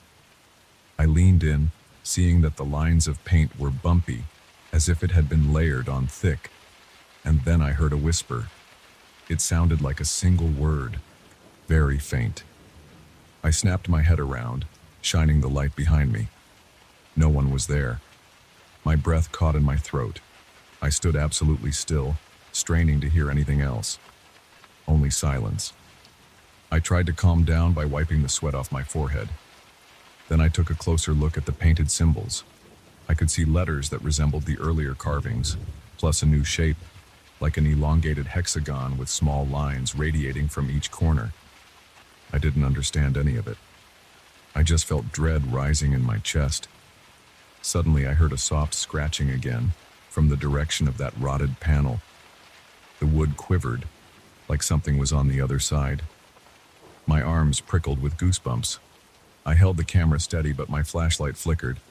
The batteries were starting to die. I cursed under my breath. Then the scratching turned into a faint tapping, followed by what sounded like a low moan. I'd never heard anything like it. It wasn't an animal. It was too deep, too deliberate. I backed away, almost tripping over a loose board. That was it. I knew I had to get out. My body felt hot, and my shirt clung to my skin. I retraced my steps as fast as I could without losing my footing. The entire time I thought I heard soft footsteps following me, but every time I turned around, I saw nothing. I burst back into my living room in a panic. I didn't bother to seal the opening right away. I sat on the floor breathing hard, trying to make sense of what had just happened. The next day, I reviewed the camera footage. Most of it was too dark and shaky, but there were moments when I could hear faint whispers, or something like distant breathing that didn't match my own. I showed it to a friend, who suggested it might just be echo or interference.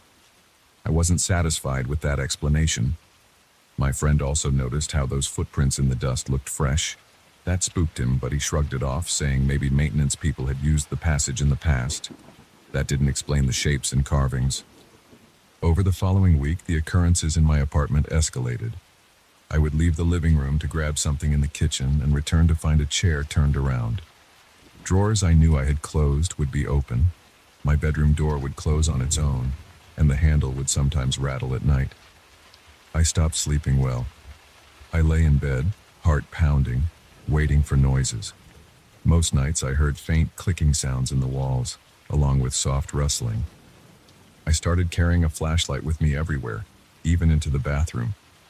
The worst part was the sense that the layout of the rooms was shifting.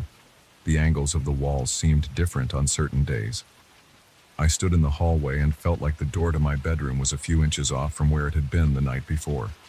It was subtle, but alarming. I tried talking to the landlord again. He said the building was old and not always structurally sound. He claimed the floors might have some uneven spots, but I knew that didn't account for everything I was experiencing. He insisted no one had been inside my unit. I didn't bother mentioning the inscriptions. I knew he'd just tell me it was old graffiti or something else that wouldn't help me. So I went back into the passage for one last exploration. This time, I planned to mark certain areas with chalk to see if I could track any changes.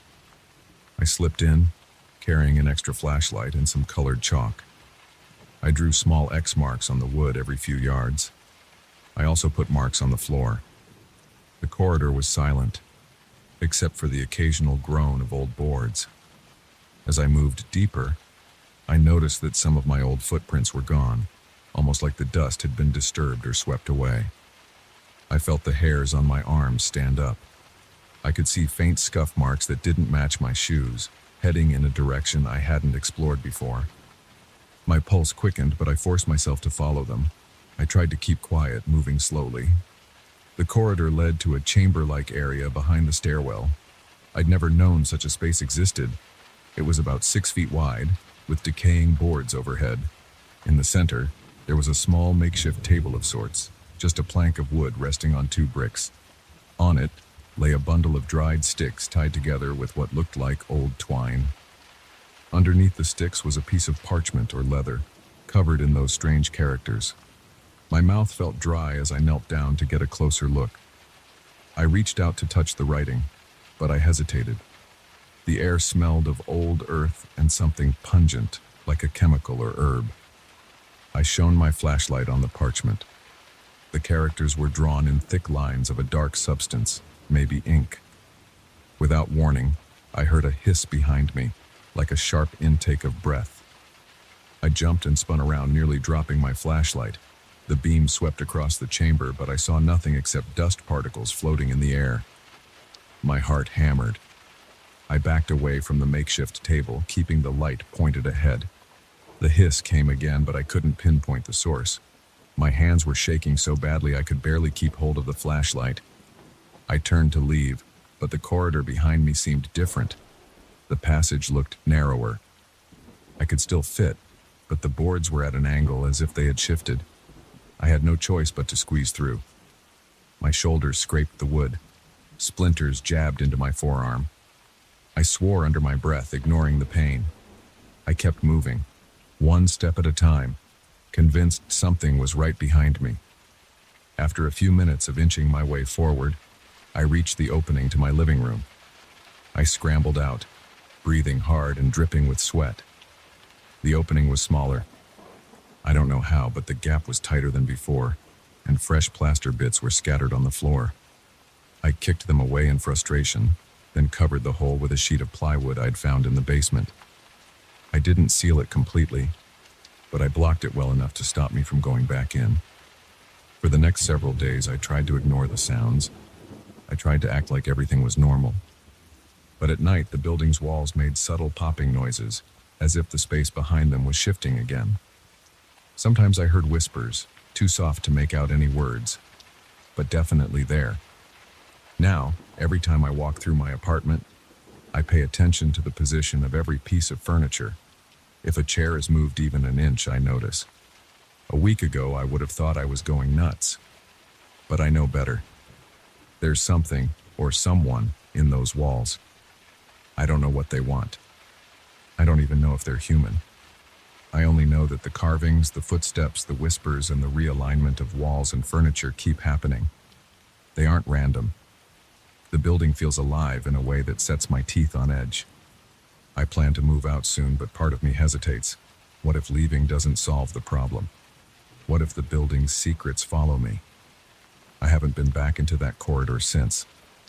I still have the camera footage and the photos of the symbols, but I don't show them to anyone anymore.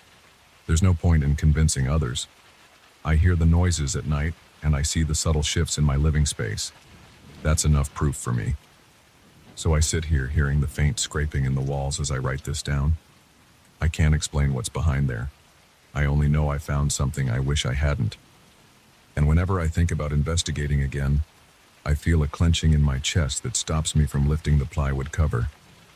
I keep my tools locked in a closet now, so I won't be tempted to pry further. I check my arm sometimes, the spot where the splinters stuck me. The skin is still tender.